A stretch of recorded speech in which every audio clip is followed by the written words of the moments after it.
parents et amis avec Gilles Parent.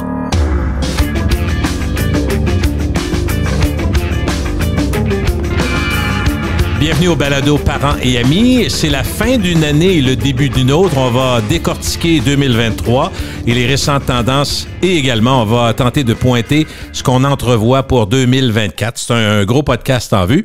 L'actualité du monde du travail vit encore de grands changements, vous avez sûrement noté. Est-ce qu'on est encore en pénurie de personnel? On va aller voir ça. L'expérience client semble en prendre pour son rhume encore. Qu'en est-il maintenant en cette fin d'année 2023? L'intelligence artificielle, on en parle puis on n'a pas fini d'en parler. Est-ce qu'elle est en train de s'installer vraiment dans les habitudes de travail? Peut-on être rassuré par l'économie et les prévisions pour 2024? Est-ce qu'il y a quelque chose, y a-t-il une embellie? Est-ce qu'il y a des éclaircies qui s'en viennent? Pour y voir clair, justement, j'ai invité Simon Saint-Hilaire, conférencier formateur et l'ami des entrepreneurs depuis près de 30 ans. Plus de 30 ans? Près de 30 ans? 29 ans maintenant. Qui est honnête? Non, je sais, je suis plate t'as comme pas ça. arrondi, toi? Non, pas encore. Tu pourrais dire 29,99 comme dans les magasins? Probablement, mais c'est probablement l'âge qui fait ça. Aussi, quand t'es jeune, ça fait 10 ans quand tu commences, mais 30 ans, ça veut dire que je vieillis aussi. Alors, 29 ans, ça fait encore bien. Comment tu vois, toi? Comment ça se passe? Fantastique. Bon. Écoute, je suis... c'est pas fin. C'est égoïste. T'as une bonne année. J'ai une année exceptionnelle. Et puis, qu'on le veuille ou non, lorsqu'il y a un ralentissement, pour moi, ça va bien. Les gens vont chez le docteur quand ça va mal. Oui, puis ils veulent avoir des tips, oui. des conseils. Est-ce que je suis en Stratégie. ligne, stratégie? Fait que tu le sens, tu l'as senti? Écoute, des demandes... à ce stade-ci de l'année, habituellement, les demandes, c'est quand même plus bas. Et on se le cachera pas. Déjà, toi, tu veux dire le calendrier, même 2024, ça se remplit, là? Écoute, je vais manquer de date tantôt. Alors, ça va être fort intéressant. Veux-tu un 13e mois? On peut le demander au Père Noël, là? Écoute, s'il y en a, puis 2 heures par jour de plus aussi, je suis preneur. OK, parfait. C'est ma liste, quand même simple. Oui. Je compte sur toi. Oui. mais sauf que, non, pour moi, c'est, comme je dis, c'est égoïste. Mais là, les gens ont des symptômes. Ça va moins bien, les ventes sont moins là.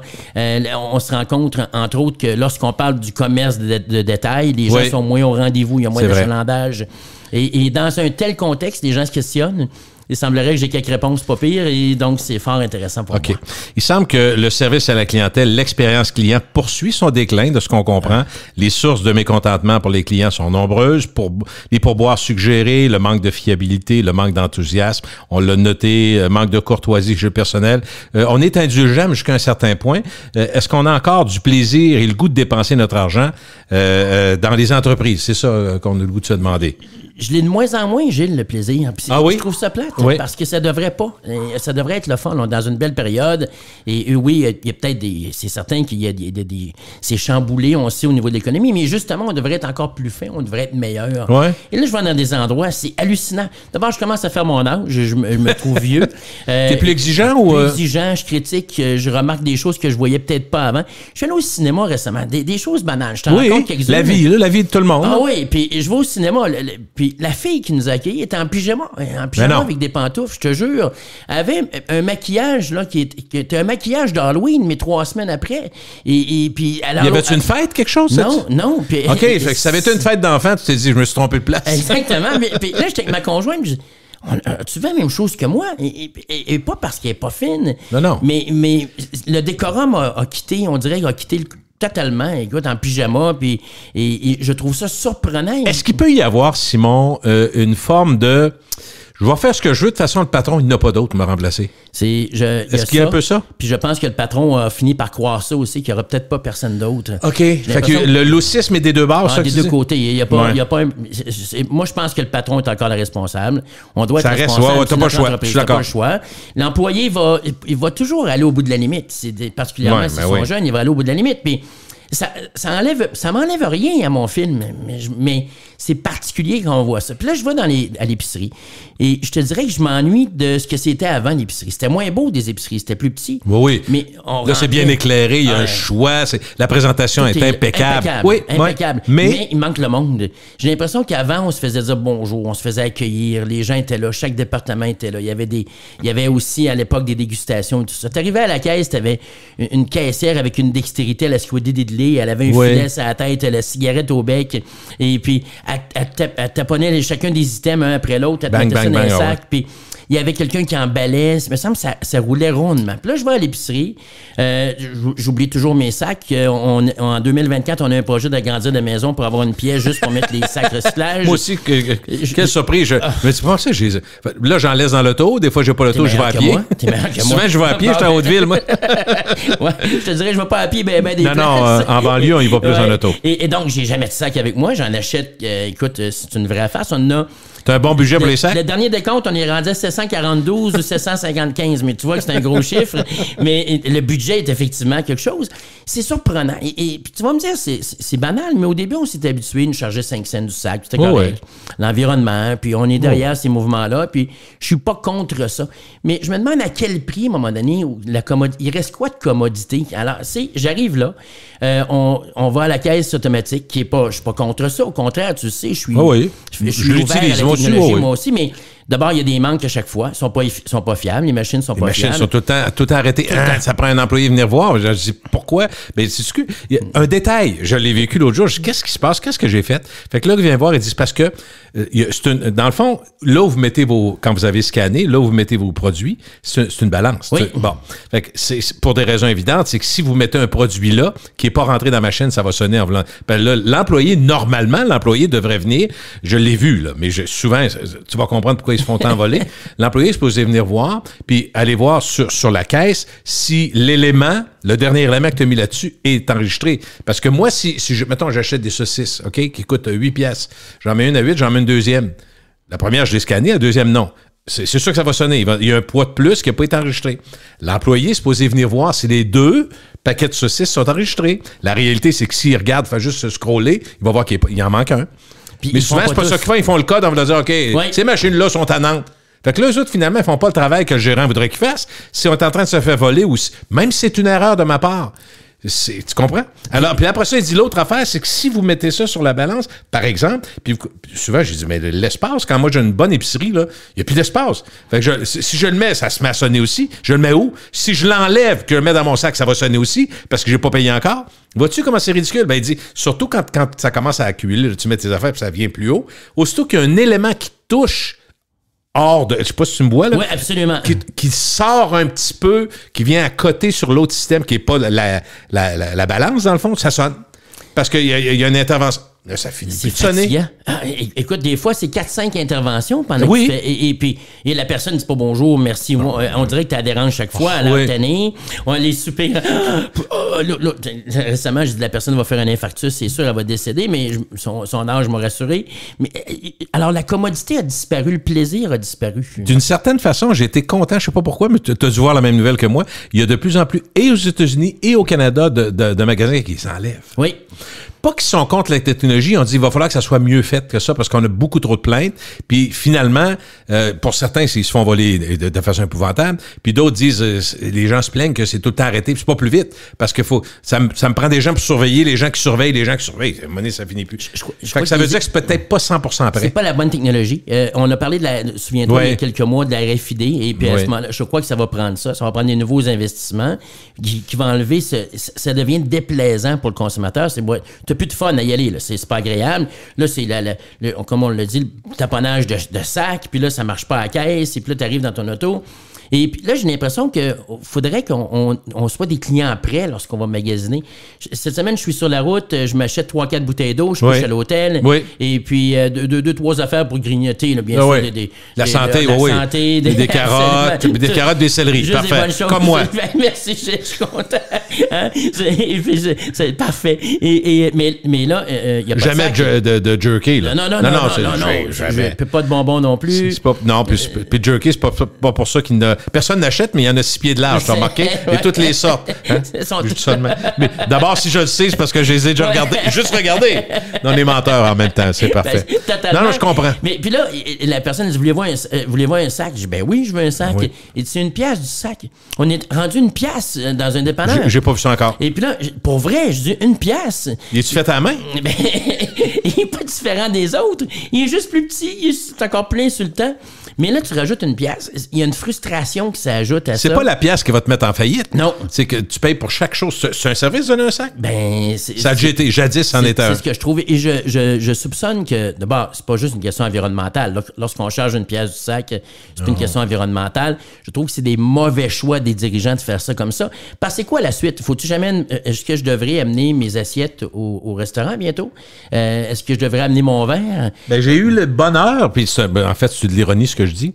J'ai eu le bonheur de payer 6,50 pour avoir une corbeille de pain l'autre fois. J'ai dit, attends un peu, là. 6,50. Tu sais, 2-3 pièces. Encore là, moi, ça me tanne un peu. Là. Je pensais que c'était un service. Ben. Mais là, je m'ennuie quasiment du Normandin qui nous offre ça, des beaux petits biscuits soda enveloppés individuellement. Pas toujours totalement frais, là, mais quand même. Sauf que 6,50, tu sais, je me disais, c'est comme gossant. J'ai l'impression qu'on enlève des parties du plaisir à chaque fois. C'est que c'est insultant. Écoute, tu le payes pareil, ton repas, puis t'en fais pas un Quand ils l'incluent dans le prix, le pain, ils vont le mettre dedans. Là, mais quand tu le payes à part, chaque affaire à part. Ça devient ridicule. Et c'est pour ça que mon plaisir diminue à chaque fois.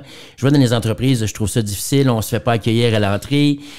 Combien de fois, si tu rentres dans un magasin et tu dis « je m'excuse de vous déranger », c'est parce que ton impression, c'est que tu déranges. Et je me surprends à dire ça de plus en plus quand j'entre dans les commerces.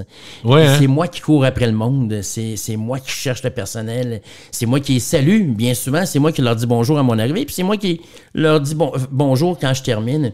Il y a un mélange, il y a un problème. Je soupçonne. Écoute, j'ai encore l'espoir d'être invité au party de Noël de mon épicerie chez nous parce que je contribue. Je suis un employé non rémunéré, mais je devrais être invité. Ça n'a pas de bon sens l'effort que je mets pour aller faire d'épicerie chez nous. Alors, c'est une déception pour moi, puis c'est quelque chose que je réalise que c'est vrai en épicerie. J'ai des anecdotes au niveau de la restauration, au niveau. Mais le pourboire, je veux qu'on en parle un peu, le pourboire au restaurant, parce que là, en Europe, il y a des endroits où il est automatique. Oui. Faut que tu regardes, par exemple. Quand tu l'as vu, c'est correct. Mais des fois, c'est... Puis moi, c'est niaiseux, mais j'ai dit à ma blonde, j'ai dit, ça me fatigue quand je vais... Peu importe le commerce, mais il y en a que ça me dérange plus que d'autres. Des petits commerces rapides où tu vas chercher un sous-marin vite fait, puis il te donne la machine, puis là, le pourboire est imposé. L'étape du pourboire est suggérée. Mais là, il commence à 18, oui. 22, oui. 30. J'ai dit... Là, ça me tente parce que j'ai l'impression que l'employé qui est devant moi, qui me regarde, c'est comme s'il me disait, toi, mon esti, mais moi, je considère que si je suis au comptoir, je vais chercher un sous-marin, les fesses serrées, je vais donner 10 %. Oui. Je trouve que c'est en masse. Parce que servir de bar, ben, donner un sous-marin, elle l'a pas fait, là. Il est fait d'avance. Oui. C'est pas pareil comme, tu sais, déjà, Subway, il y a comme un effort de plus où je vais, tu sais, je vais essayer de mettre à la place de l'autre. Mais tu sais, il y a des limites. Il y a certains services, je sais pas si tu es d'accord avec moi, mais où on impose et tu dis, ben voyons. Hey, tu viens de parler de 30 % parce que c'est... Hey, 18, 22, 30, hey, j'ai vu ça l'autre jour. A2, ça prenait A2, ça? J'ai appris c'était quoi A2, c'était pas... Ton anglais s'améliore. Colin, ça a servi, merci Simon. Mais c'est le 15 % d'abord, véritablement, c'est 17,25 parce que il est pris après les taxes. Après les taxes. Alors moi, je suis rendu... Hey, je vais te donner pour boire au gouvernement. En plus, oui, parce que oui, tu touches presque ridicule. Alors, le 18 % t'as dépassé le 20 %. Le 20 % t'es près du 25 %. Oui, puis c'est taxes sur des taxes, t'as raison. Alors, à un moment donné, je trouve que ça devient décent. Que tu parlais de 30 %. Hey, 30 % au service à l'auto, là, je veux dire, c'est moi qui tire le bras, c'est moi qui sors ma carte, la personne, elle me donne ma boîte ou elle me donne mon sac. Est-ce que ça vaut 30 %? Ben non, c'est sûr que non. Est-ce que ça vaut 15 %? Je le pense pas non plus que ça vaut 15 %. Non, non plus. Ça m'arrive de plus en plus de donner 10 %. Ben, ça dépend quoi, là, je te dis pas. Ouais. En même temps, mais tu sens que tu es jugé. Et on se sent mal, mais ça rajoute à la facture. Puis c'est pas grave si tu en as pour ton argent. Ah, ben non. Mais quand le sourire est pas là, quand tu as l'impression que les gens se donnent pas la peine et que tu t'es fait imposer ça, le nombre de restaurants dans les dernières semaines, d'abord, on a un enjeu chez nous, on va trop souvent au restaurant, c'est certain. Moi, ça paraît en plus. Mais j'ai des factures, là. Tu te fais, ta facture arrive, on est 3 récemment dans un restaurant familial, là, 3 avec ma belle-sœur et ma conjointe, 178 $ avant le pourboire. Et puis, c'est pas un gros lunch, c'est un lunch de fin de soirée. Là, on est arrivé là à 21h15 ou à peu près, un peu de pizza puis des choses comme ça. Bon, mais de toute façon, on a remarqué que, moi, je donne tout le temps récemment dans des pizzeria, de restaurants de pizza ou restaurants généraux, soit moyen niveau, un petit peu plus haut niveau. La Margarita qui était à 16, de la moins chère habituellement, pizza automate, là, 16-18 piastres il y a quelques années, OK? Là, si elle est rendue à 27, tu comprends qu'aussitôt que tu mets de la viande, t'es à 32, 33, 34. Pour une pizza, quand même, là. C'est quelque chose. Ben, c'est parce qu'on a déjà fait. Puis on a déjà fait encore. Oui. La pizza chez nous, on sait un peu ce que ça coûte. Fait que c'est un peu tannant. En même temps, tu sais, je me sens mal, parce que je pense tout le temps à ma mère de regretter mémoire qui me disait, si tu veux économiser, reste chez vous. Fait que je m'attends à payer, j'y vais, puis ça reste un plaisir à aller au restaurant. Mais est-ce que le plaisir est le même qu'avant? Moi, je le trouve pas. Et puis, ta mère avait raison. Effectivement, on reste chez soi. Sauf que, est-ce qu'on va allonger nos visites? Est-ce que c'est-à-dire qu'on va laisser plus de temps? Je regarde mes amis, c'est ce qu'ils font. Oui, hein? Et un peu moins. Puis entre amis, des fois, quand on veut se faire un bon souper, puis on veut prendre des bonnes bouteilles, tout ça, on se dit, ça va nous coûter, mettons qu'on se gâte un peu, tu vas dans des fruits de mer, tout ça, ça monte vite, là. Mais mettons, on est deux couples, ça va nous coûter quand même, mettons, 130, 140. Mais si on va au restaurant, c'est 400. Non, mais je parle de la gang. La gang, si c'est chez nous, puis que je présume que moi, je fais le souper, puis un genre de potluck où même si moi, je reçois, puis eux autres apportent du vin, mais entre amis, mettons que ça nous coûte 150 à 4, on se gâte un peu, puis on fait à manger. Bon, on se comprend. Mais si on fait ça à 4 au restaurant, ce que l'on a mangé à 150, ça va être 400. Facile, comme faux. Facile. Fait que, tu sais, et ceux qui sont les propriétaires, moi, je les blâme pas, les propriétaires de restaurants sont aussi des consommateurs. Ils vont aussi IGA, Provigo. Ils font la même chose que nous. Puis en même temps, ils ont des employés qui demandent plus. Tout ça est vrai. Sauf que la résultante, c'est qu'on trouve ça plus cher.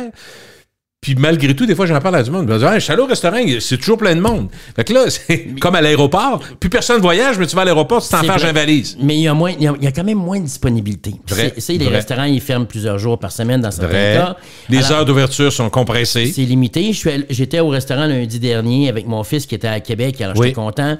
Et puis, on trouvait qu'il y avait du monde, mais on a appelé 5 places avant pour trouver une place parce que les 4 premières étaient dernière minute un peu, puis il y en a qui étaient fermés. C'est ça. Début de semaine, genre? Début de semaine. On est allé manger, c'était correct, mais ça a coûté près de 300 pièces à 3. Il n'y a pas eu une consommation excessive d'alcool, rien. Là, c'est pas ça. Normal pour une fête, tu retrouves ton fils, c'est le fun. Écoute, puis le dessert était pitoyable. Le service était... Moyen, mais vraiment moyen. Puis là, tu regardes ça, tu dis, c'est une facture comme ça. Et quand je sors, puis je disais à ma conjointe, on a eu du fun, c'était une belle soirée, j'étais content, j'étais avec mon garçon, j'étais avec toi, mais j'ai pas l'impression d'en avoir eu pour mon argent. Et ça va avoir une influence sur mes choix futurs, c'est certain. C'est drôle parce que tu parles de ça, on parle de nos... Mais je pense que ça touche tout le monde aussi, parce que ceux qui sont allés au restaurant vivent peut-être les mêmes choses que nous, mais la semaine dernière, c'est la fête de mon fils de Charles qui a 31 ans cette année. Puis c'est un lundi soir, fait qu'on est allé manger au restaurant. Encore là, il a fallu choisir parce qu'il y en a qui sont pas ouverts le lundi. Et c'est un détail, mais tu vas comprendre ce que je veux dire. On est content de se voir. On parle par Georges, puis on commande une bouteille de vin à deux. On dit, on va prendre un bon rouge, quelque chose. Fait que je disais, pour ta fête, ça fera partie de ton cadeau. On commande une bonne bouteille de rouge. Puis là, j'ai dit, avant de commander la bouteille, j'ai dit, il y a certains vins italiens, je connais moins. Fait que dans le fond, vu qu'on est au restaurant, je trouve ça le fun avez-vous un sommelier? Oui, parfait, le sommelier va venir. Mais là, le service est un petit peu rapide. J'aurais pu dire, moi, je présume quand tu as un restaurant un petit peu upper scale qu'ils vont prendre leur temps. Mais des fois, ça doit t'arriver. Rapide ou précipité? Avais-tu l'impression? Pas précipité, rapide. Tu as fini ton entrée, puis tu as pris une gorgée ou deux. Mettons, 5-10 minutes, déjà, le repas arrive. Là, ça nous a surpris. Mais ce qui est arrivé, c'est quoi? C'est que le repas est arrivé. Il est chaud. Mais le sommelier n'est jamais venu, là. Parce que ça a été trop vite. Moi, je blâme pas le sommelier, mais normalement, 10-15 minutes maximum, il est supposé venir, puis choisir. Parce que tu aimes ça, des fois, boire, même si t'attends. Ben oui. Tu commences à boire tranquillement, puis bon, c'est une façon... N'importe qui tient un restaurant va dire que tu t'offres tout de suite les verres. Normalement, quand quelqu'un commande un verre, t'arrives vite avec ça, ça te fait... t'es parti, là. T'as commencé ton affaire. Mais là, on a attendu le sommelier. J'ai été obligé. Ça, c'est plate. C'est pas le fun. Je voulais pas, puis tu sais, j'ai quand même, dans un milieu public, 2-3 personnes qui me connaissent. Fait que je voulais pas non plus mettre les masses en l'air et tout. Fait que je me suis levé, puis j'ai dit... Là, écoute bien, je te dis tel que ça s'est passé. Je vais avoir une des serveuses, je me rappelle pas exactement qui nous sert. Des fois, il y a des restaurants où il y a une rotation, tout le monde sert tout le monde, puis à la fin de tu comprends, à la fin de la soirée. On est moins attentifs au visage. Mais il y en a qui ont des sections, mais il y en a qui travaillent tout le restaurant, fait que tu sais plus trop c'est qui. Fait que finalement, je vais voir quelqu'un, puis je viens pour lui parler, je viens poser ma question en me levant, donc je me suis levé de ma place, puis la personne me dit, mais c'est pas moi mon serveur. Mais Puis? Mais non, mais tu sais même pas ce que je veux. Je veux juste dire, sommelier, peux-tu venir? Parce que là, ça fait 15 minutes qu'on attend, puis notre repas est là, chaud, qui de moins en moins chaud. Serais-tu pas... Mais je me fais tout de suite recevoir en disant, c'est pas moi qui vous sers. Ça n'a pas de sens. Pense-y. Normalement, c'est un état d'esprit mindset. de gang, Oui. puis d'équipe. D'équipe. Tu vas dire, oui, est-ce qu'il y a quelque chose que je peux vous aider? Ça peut être aussi niaiseux que ça, oui, salle de bain, ou est-ce possible d'avoir d'autres napkins parce qu'on vient de faire un dégât? N'importe quoi. C'est pas moi qui vous sers. Autrement dit, hey, le gros, va t'asseoir. Attends ton tour. Là, je suis dans un restaurant, écoute bien, là, une bouteille à 80$, puis chez nous, je n'achète pas tant, là, tu sais. C'est pas la fin du monde, là. Mais c'est assez cher quand même. Ouais, on voulait avoir quelque chose qui a de l'allure. Puis on était bien servi après, mais on a mangé froid. Ton plaisir n'est pas le même. Et ta bouteille à 80, rajoute les taxes et rajoute le fameux pourboire sur cette portion-là. C'est plus cher un peu. C'est une bouteille à 125, finalement, presque. C'est là que je trouve qu'on commence à y manquer. Mais tu vois, si la serveuse ou le serveur avait été en pyjama, tu l'aurais reconnu tout de suite. Alors finalement, tu vois, c'est peut-être moi qui est en retard à ce niveau-là. Mais c'est ça. Je trouve que globalement, l'expérience n'est plus la même. Je comprends les restaurateurs, je comprends les employeurs, je comprends les commerces de détail. Est-ce que ça touche le client, tu penses? Un service erratique, comme on voit, où il y a des faiblesses, puis il y a des récriminations. Est-ce que tu penses que la fiabilité puis la fidélité des clients va être touchée par ça? C'est certain. Parce que tu ressens un sentiment d'indifférence. Quand tu es allé, c'est une indifférence. Ouais. Et je rappelle... Mauvaise organisation. Pour un restaurant de ce niveau-là, j'étais surpris. Ça fait longtemps que je n'étais pas allé. J'étais surpris de voir comment... Il y avait du monde. C'était un lundi soir, puis c'est le temps des fêtes. Là. On est à quelque part au milieu décembre à ce moment-là. Fait que tu comprends qu'il y a du monde. Là, puis c'est normal. Mais ça peut pas être une excuse. Non, je pense pas. Je suis un peu d'accord avec toi. C'est qu'à un moment donné... Aidez-vous déjà si l'économie est tough, là. On m'a dit l'autre jour, dans un restaurant, il y a beaucoup de monde, mais il vous manquait pas de table. Il y a des tables vides encore. Alors, c'est pas parce qu'il y a trop de monde. C'est parce que vous êtes mal organisé, mal structuré, mal planifié. Il faut être capable de faire les choses comme il faut. Il faut que tu sois prêt à recevoir la demande. Et en plus, elle n'est pas là tout le temps. Alors, quand elle vient, il faut pas que tu l'éloignes. Je trouve qu'il y a des gens qui se font mal. Et comme je disais, je comprends l'environnement, je comprends tout ça, mais il y a des décisions, je crois, qui éloignent le client plutôt que le rapprocher. Ouais. Et on se devrait d'être attentif à ce genre de choses-là. Les gens qui nous entendent, qui mènent des entreprises, comment ils peuvent ramener le plaisir, l'envie de dépenser, l'envie de revenir à un restaurant? C'est quoi les principes de base? C'est-tu de nous faire sentir uniques, nous faire sentir... Ben oui, et bienvenue, puis attendu, l'accueil. C'est drôle parce qu'on parle beaucoup de technologie. Tu sais comment je suis un fan de la technologie. Oui. L'IA, on va en parler d'ailleurs encore aujourd'hui. Mais je pense qu'il y a des choses qui doivent revenir au vintage. L'accueil du vintage, c'est le barbershop. C'est la base que tu dis. Là, bonjour, vous allez bien? Vous avez fait une bonne journée? Est-ce qu'on peut vous servir un verre? Peu importe. Là. Un sourire, quelqu'un qui est là, qui t'attend. Et puis là, tu arrives dans les comptoirs, les gens sont tous derrière le comptoir avec leur cellulaire, ils se lèvent, ils ont leurs écouteurs, ils t'entendent pas. Tu parles, ils te répondent pas, ils te font des signes de tête. J'ai l'impression d'avoir, plus souvent qu'autrement, d'obtenir le minimum de la part des gens plutôt que le maximum. Et l'autre affaire, moi, que je comprendrai jamais, je tiens pas de restaurant, on a tous nos défauts, puis c'est pas ça, là, mais comme expérience, on en dépense quand même d'argent dans les restaurants. Ça serait peut-être vrai dans tous les commerces, mais ça me ferait plus au restaurant. Si, par exemple, on est serveur tous les deux, puis on travaille une grosse soirée, il y a beaucoup de monde, puis bon, on fait notre travail, puis j'ai quelque chose à te dire, ou un commentaire, ou quelqu'un vient me dire, je vais te faire signe, viens, on va aller près du bar, on va aller... Pas à travers le monde. Mais là, j'entendais deux, à travers les tables qui sont... Hey, la 4, t'es-tu occupé? Ça se fait pas. Non. Tu comprends? Moi, ça m'empêchera pas. Mais je trouve que ça manque de classe, puis ça manque de juste d'organisation. Par principe, ceux qui ont de l'expérience, souvent, vont le faire. Ils vont faire signe. Tu sais, on va se faire signe. Ça veut dire, viens, faut que je te dise quelque chose. La 4, ça fait 2 fois qu'il m'a dit, OK, parfait, je vais... Mais pas de crier ça d'une table à l'autre. Comme à l'épicerie, des fois, ils sont en train de placer les choses. Toi, tu passes, tu vas avoir une information. Puis hier, comment ça a été votre...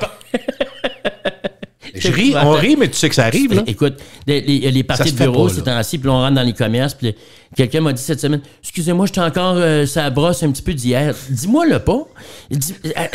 Donne-moi pas cette impression-là. C'est pas une information que je cherchais. Et puis, imagine, cette personne-là va chez le médecin cet après-midi, puis il y a une opération mineure, puis le médecin dit « Excusez-moi, on a eu notre partie de bureau hier. » Il a dormi une heure, hein? Moi, j'ai la chienne si ça arrive, ça. Puis, non, ça se fait pas. Et là, on voit ça dans les commerces. C'est pour ça que je crois qu'on doit revenir au vintage. Tu sais, l'époque du Deauville à Québec, souviens-toi. La base, t'allais là, il y avait un maître d'hôtel, il y avait quelqu'un qui t'accueillait, il était bien mis, il était arrangé. Je m'ennuie de cette période-là où on se donnait la peine, où on avait l'impression. Puis ils peuvent pas nous dire, comme on dit souvent, les nappes blanches, ça coûte plus cher, tout coûte plus cher. De toute façon, ça coûte plus cher pareil. Oui. Fait que je pense pas que c'est le sourire puis l'accueil qui coûte si cher. Ça coûte rien. C'est la partie qui coûte rien. Parce qu'il y en a qui vont dire, ben là, c'est compliqué, c'est pompeux un peu, on va demander aux employés. Non, on demande juste de dire bonjour, puis démontrer que vous êtes content qu'on vous ait choisi. Hey. C'est tout ça. Oui, puis parce que tu as le choix. Et tu l'as dit, tu as le choix. Et c'est là que ça devient un non-sens. Puis je trouve que les gens ont, je parle d'aspect indifférence, le manque de constance.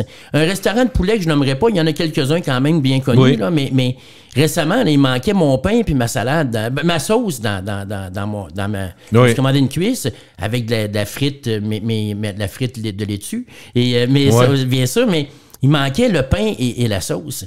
C'est pas mal la base. Il y a un problème. Il y a quelqu'un qui vérifie pas son travail. Il y a quelqu'un qui est pas assez attentionné.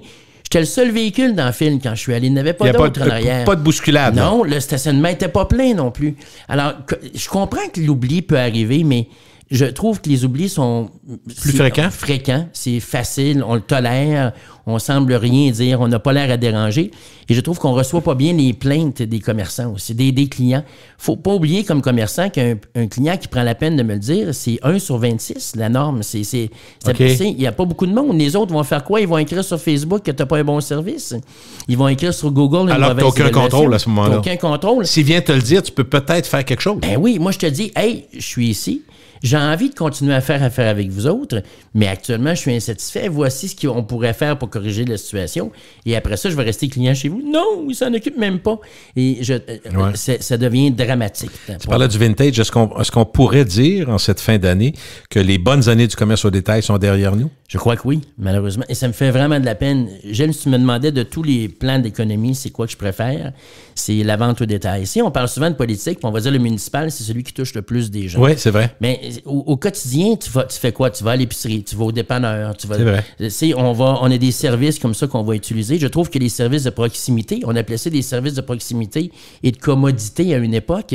Je trouve que la proximité est encore là, mais la commodité n'y est plus. Je trouve qu'on doit faire de plus en plus d'efforts. Je suis allé, j'ai commandé quelque chose, des sandales. C'est banal, dans un magasin. J'ai dit, j'aurais pu commander sur Amazon. Je voulais commander d'une entreprise de Québec. Mm-hmm. Il a fallu, écoute, c'est... Fallait que tu te battes? Il a fallu que je me batte. Pas de confirmation. Cherche les messages, trouve pas. Va sur le site Internet, voir s'il y a un numéro de téléphone. Il n'y en a pas. Là, il t'offre des questions fréquentes. Et là, il faut que tu essaies de trouver ta réponse dans ça. Et puis, et finalement, et quand je l'ai commandé, j'avais le choix de le faire livrer chez moi ou de le faire livrer en magasin. Il y a un magasin qui est près de chez moi. Alors, je me suis dit, je vais leur rendre ça facile. En même temps, on est à l'approche des fêtes. J'ai commandé ça le 24 novembre. Alors, on est à l'approche des fêtes. Je vais leur donner une chance avec Post Canada. S'ils utilisent Post Canada, ça peut être des fois laborieux. Alors, je mets toutes les chances de mon bord et des chances de tout le monde. Et puis finalement, il a fallu que j'aille chercher ça pour moi, là, alors qu'on est tout près. Ça n'a pas de sens. Simon, j'ai vécu dans des tractations, peu importe, avec le gouvernement. Dans ce cas-là, c'est le gouvernement. Des fois, tu envoies un courriel, puis ça va être assez. Tu veux juste noter quelque chose, tu attends une réponse. Mais là, je reçois une réponse. Mais des fois, tu veux parler à quelqu'un parce que c'est un dossier personnel. Tu veux avoir, pas nécessairement, parler au téléphone, mais avoir une référence, une personne, un nom. Parce que, quand tu es d'un gros ministère, là, c'est qui prend ton dossier?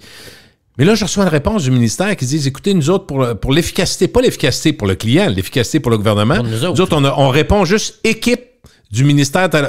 Mais je dis, voilà, c'est parce que moi, là, j'ai un cas particulier. Si, mettons, ça fonctionne pas ou j'ai pas de suivi, à qui je parle? Équipe. Et il y a peut-être 500 personnes qui peuvent avoir répondu. Fait que, non, mais on dit, le téléphone, c'est fini, nous autres, parce qu'on est plus efficace. On peut répondre n'importe... Et là, il essaie de me faire croire que en courriel, c'est bien mieux, mais moi, je peux-tu parler à quelqu'un? Hey! Mais c'est, sans blague, là, on pourrait passer 4 heures à parler du service à la clientèle au téléphone. Ça n'a pas de sens. Mais c'est vraiment, écoute, particulièrement les institutions bancaires, je m'excuse, là, mais c'est complètement ridicule. On peut plus rejoindre personne. Impossible. Puis moi, j'ai des... à un moment donné, écoute, c'est pas compliqué, j'avais une transaction importante liée à l'immobilier, puis en tout cas, peu importe, j'étais avec Desjardins, puis j'ai nomme parce que les Québécois sont avec Desjardins.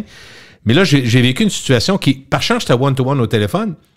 J'ai été obligé de dire à mon intervenant, qui était probablement un Africain, je le comprenais pas. J'ai dit, écoutez, je veux pas. Puis j'ai vraiment mis les gants. Je veux faire attention à ce que je dis, mais vraiment. J'ai mis les gants de velours. J'ai mis les gants de velours. Sincèrement, j'ai dit, écoutez, je veux pas vous atteindre, je veux pas vous faire de peine. Je comprends pas. Je suis désolé. Est-ce que c'est possible de demander que quelqu'un d'autre puisse me parler? Je sais que vous faites des efforts, mais je comprenais rien. Je n'étais pas capable. Ça peut arriver, c'est arrivé. Finalement, elle dit, ben là, il n'y a personne de disponible. Fait que, là, je me suis ramassé dans la Maison des Fous, ça a été difficile. Mais ça peut, ça aussi arriver. Mais dans le cas d'une entreprise, puis là, c'est le gouvernement, c'est encore pire parce que c'est comme, tu sais, le gouvernement, c'est comme dans les airs, on ne sait pas c'est qui. Dans le cloud. Fait que là, oui, c'est ça. Fait que là, ils disent, nous autres, on fonctionne juste par courriel. En tout cas, ou tu te retrouves en ligne, votre appel est important pour nous. Puis, et c'est ça. Et c'est quand je parle tu me demandes de l'avenir du commerce de détail. Oui. Bien, on voit, récemment à Québec, on a harmonisé les parcomètres, entre autres, sur la rue Maguire. Hein. La ville a fait un communiqué laconique qui dit que ça va être mieux. Oui, ça va être mieux. Ils ont parlé pour réduire la charge mentale des citoyens, des automobilistes qui n'auront pas à lire la charge. On est rendu dans la charge mentale. C'est compliqué à lire. À quelle heure que ça commence, puis comment ça coûte. Et pourtant, le marché de Québec, qui est un beau projet, a 2 heures gratuits, puis on prend la peine de le mentionner parce que ça appartient à la Ville de Québec. Et alors là, les commerçants de la ville, de la rue, trouvent ça difficile. Les citoyens, ben c'est un élément de frustration pour eux autres. Là, t'as pas ton sac. Et c'est une accumulation qui fait qu'à un moment donné, les gens vont dire « Hey, si c'est pas le fun de se déplacer, je vais peut-être rester chez nous. » Et puis à ce moment-là... faire livrer. Et puis de faire livrer, ben malheureusement, les entreprises québécoises sont pas capables de compétitionner avec l'efficacité d'Amazon. Et donc, on risque de se retrouver là, on risque de se faire mal. Je suis inquiet de ce qui s'en vient. Tu dis la phrase, oui, c'est ça, on va en parler tantôt, mais tu dis compétitionner quand on voit l'impact de Facebook et Google en termes de pub. Oui. T'as beau virer ça de tous les bords, puis souvent, on se dit, ben moi, dans certains cas, je dis, OK, bureau en gros, je vais essayer canadien, je vais essayer de... Oui. Mais là, finalement, des fois, ça va très bien, puis d'autres fois, ça va moins bien, mais souvent, l'efficacité, tu te ramasses assez rapidement sur Amazon. Quand tu cherches quelque chose, tu le sais. Hein? Tu vois, c'est l'habitude qui se crée. Et là, à un moment donné, tu dis, je prends-tu la chance de... Tu sais, je parlais de mon affaire de sandales, c'est banal, c'est insignifiant. Non, je comprends. Puis, mais je n'ai d'autres. C'est juste que ma blonde m'a expliqué que la senteur avait atteint son maximum. Okay, alors, fallait que j'ai renouvelé. J'ai investi pour la prochaine année. Mais c'est peut-être ça prend un emballage triple pour pas que ça sente. Possiblement. Sauf que... Mais c'est ça. Alors moi, je pense que quand le plaisir diminue, tu remets en question de ça. Puis souvenez-vous là, de Fate Popcorn qui avait créé le terme cocooning au début des années 80. C'était le retour chez soi. On a vécu ça avec la COVID. On a eu un retour chez soi. Imposé. On a investi tout ça. Mais si on n'a pas de plaisir, on va faire un retour chez soi. Comme tu l'as dit, on va prendre l'habitude de... on va faire ça chez nous, finalement. On va s'offrir des plus belles pièces de viande. On va s'offrir des meilleures bouteilles. On va en profiter. On va être à la maison. On va être calme. On va écouter la musique qui nous plaît. On va on pourra parler fort. On pourra rire. Puis mettre... Je suis d'accord. Il y a des avantages. On le voit. Puis en même temps, des fois, c'est que c'est... Quand t'es deux, je me dis, moi, je me sens pas mal, mais à deux, des fois, prends juste une habitude. Moi, mettons, ça fait 25 ans que je suis avec ma blonde, puis on avait, quand on sort, là, OK, nous autres, on arrive un petit peu plus tôt, on a l'habitude de prendre une bière, puis siroter ça tranquillement. Une bière pour commencer, on trouve ça... C'est agréable. Agréable, tous les deux. Puis là, des fois, on prend un petit verre de blanc avec une entrée de poisson, quelque chose... Tu sais, c'est bien simple. Puis souvent, on va y aller au vert pour le rouge. Moi, si je risque d'en prendre deux, je choisis, puis elle va prendre mettons, un peu pinot noir. Fait que, mais là, aujourd'hui, quand tu regardes, nos deux bières, mettons, une pinte, là, c'est 10-12 piastres. Oui. Chacun. Voilà que t'es rendu à 22. Après ça, tu prends un verre de blanc, c'est 10 piastres souvent. Fait que t'es rendu à 42. Là, t'es juste ton entrée. Puis ton entrée, qui était jadis à 11-12 piastres, est rendu à 18-20. C'est pas rare. Puis dans certains cas, ça va jusqu'à 22. Si c'est dans le poisson, ben, tu peux aller jusqu'à 24. Puis si c'est dans les riz de veau en entrée, t'es rendu à 28. Oh oui. Fait que ça, c'est une entrée. Fait que là, tu calcules ça, puis on sort de là avec le 15%, les taxes pour boire. À deux, ça nous a coûté 216 piastres. On dit, ben voyons donc. Un repas de semaine. Ben, c'est-à-dire que... C'était pas votre anniversaire. Certains vont dire... Non, certains vont dire, t'as rien qu'à pas prendre de bière, rien qu'à pas prendre de vin. Bien, ben, il y a rien qu'à pas y aller non plus. Mais puis s'il n'y a plus personne qui y va, le restaurant va fermer. Et c'est ça. Et c'est pour ça qu'à un moment donné, il y a une limite. J'ai l'impression qu'il y a une limite. Et quand je dis revenir vintage, le plus bel exemple, là, sur la rue Cartier, il y a la boutique, j'aimerais ça dire le nom, et tu pourras m'aider, mais la boutique de bonbons. Je sais pas le nom, mais juste à côté de la... Je suis allé récemment pour une situation moins le fun, mais pour quelqu'un qui a demandé l'aide médicale à mourir dans mon entourage. Okay, tu voulais mettre un peu de... Ben, on a essayé dans les semaines précédentes de pouvoir lui faire vivre des moments intéressants. Un peu de soleil dans sa vie. Okay. Et puis je suis allé là, puis j'ai dit, c'est quoi les bonbons que t'aimais? Puis on s'est fait une soirée cinéma dans sa chambre au CHSLD. Wow. J'ai trouvé un film qu'elle avait aimé de 75 avec Romy Schneider puis Philippe Noiret. Et puis, wow. Alors, j'ai installé de quoi? On a fait une belle soirée, du popcorn, tout ça, puis je suis allé acheter un paquet de bonbons. Et quand tu rentres dans cette boutique-là, c'est Back to the Future, hein, la présentation, le personnel avec les tabliers, t'as une vraie discussion avec eux autres. T'as-tu aimé ça? Ah, à chaque fois. T'as aimé l'expérience, oui. À chaque fois que j'y vais là, j'ai l'impression de me gâter, puis dans le fond, c'est un retour en arrière. Alors, quand je parle vintage... C'est à côté du fleuriste, ça, ou dans ce coin? Exactement. Okay. C'est une toute petite boutique, et je m'en veux parce qu'ils auraient mérité que je dise leur nom. Ils sont exceptionnels. T'as l'impression qu'ils s'amusent. Et je répète, tu as l'impression qu'ils s'amusent. Et je trouve que ça, on voit moins ça souvent. Ouais. On a l'impression que tu te déranges. Les gens ont l'air blasés, ils ont l'air tannés. On était en période, au mois de décembre, avant, ça fermait à 9 h. Les commerçants sont battus pour être capables de faire ça. Et là, ils ferment à 8 h. Hein, puis ils ferment, malgré tout, puis c'est la période des fêtes. Ouais. Vous allez passer à côté. Tantôt, vous ne pourrez pas blâmer personne. Quand vous allez dire les chiffres ne sont pas là. Au hockey, si t'es pas sur la glace, tu comptes pas de but. Si t'es sur la glace puis tu tires pas au but, tu comptes pas de but, c'est encore pire. Alors, mais là, si t'es pas ouvert, tu fais pas de vente. C'est sûr. Et si ta section commerce en ligne est déficiente, tu peux pas te reprendre. C'est un drame. On va parler de nos PME parce que tu es l'ami des entrepreneurs. Une des choses qui marque, c'est le fameux compte d'urgence pour les entreprises canadiennes, le CUEC. Plusieurs l'ont pris. Oui. Il y avait un avantage, si j'ai bien compris, tu sauvais un 20 000 $ si tu redonnais ça à temps, si tu repayais. Puis si tu défonçais, ben là, tu perds ton fallait que tu redonnes tout l'argent que tu avais eu en emprunt, c'est ça? Tu avais un pardon. Alors, si c'était 60 000, tu avais un 20 000 qui t'était pardonné si tu payais, comme tu l'as dit, dans les temps. Et si c'était 40 000, tu avais un 10 000 de pardonnable. Okay. Et l'échéance était le 18 janvier. Et le 18 janvier. Une couple de fois, ils l'ont repoussé. Quelques fois. Il y a des discussions à savoir est-ce qu'on pourrait encore étirer. Mon son de cloche là-dessus, avec la surchauffe économique, la force ou la faiblesse du gouvernement libéral, actuellement fédéral, versus le Parti conservateur, avec les dernières discussions avec le NPD, on a vu avec au niveau des soins dentaires, il y a des choses qui ont été négociées. Très cher. Ça coûte très cher. Puis en même temps, je trouve que c'est une belle... Je suis à l'aise avec ça, mais est-ce que le gouvernement est dans une position pour étirer encore? Je ne crois pas qu'il est dans une position pour étirer. Ils ont besoin de cet argent-là? Alors, je crois qu'ils l'ont besoin. Et écoute, au Québec, là, c'est 183 000 entreprises qui ont bénéficié de ça. Wow. Et en décembre, actuellement, on est en décembre 2023, on est proche de l'échéance. Y a-tu beaucoup qui ont remboursé? 10 Aïe aïe! 10 Tu me niaises. Je te jure. Alors, même après des délais, au moment où on se parle, fin d'année 2023, 10 ont remboursé. 10 ont remboursé. Puis ils ont 18 jours pour le faire. On sait bien qu'ils ne le feront pas, là. Pas. Puis le problème, Gilles, c'est que si tu n'es pas capable de rembourser 40 000 est-ce qu'ils rajoutent des intérêts, eux autres? Oui. C'est que là, si tu n'es pas capable, si tu me dois 40 000 parce que tu as 20 000 qui est pardonné, puis tu arrives le 18, tu n'es pas capable, là, c'est plus 40 que tu dois, c'est 60. Là, les intérêts commencent à partir du 18.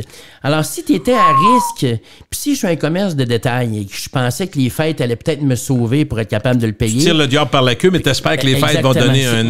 Ma dernière chance, c'est mon Hail Mary, là, c'est là, puis on tente la grande bombe là, pour le carrière, puis finalement, ben, tu te retrouves le 3 janvier, puis tu regardes tes chiffres, puis ça n'a pas été là. Tu vois l'échéance du 18 qui s'en vient.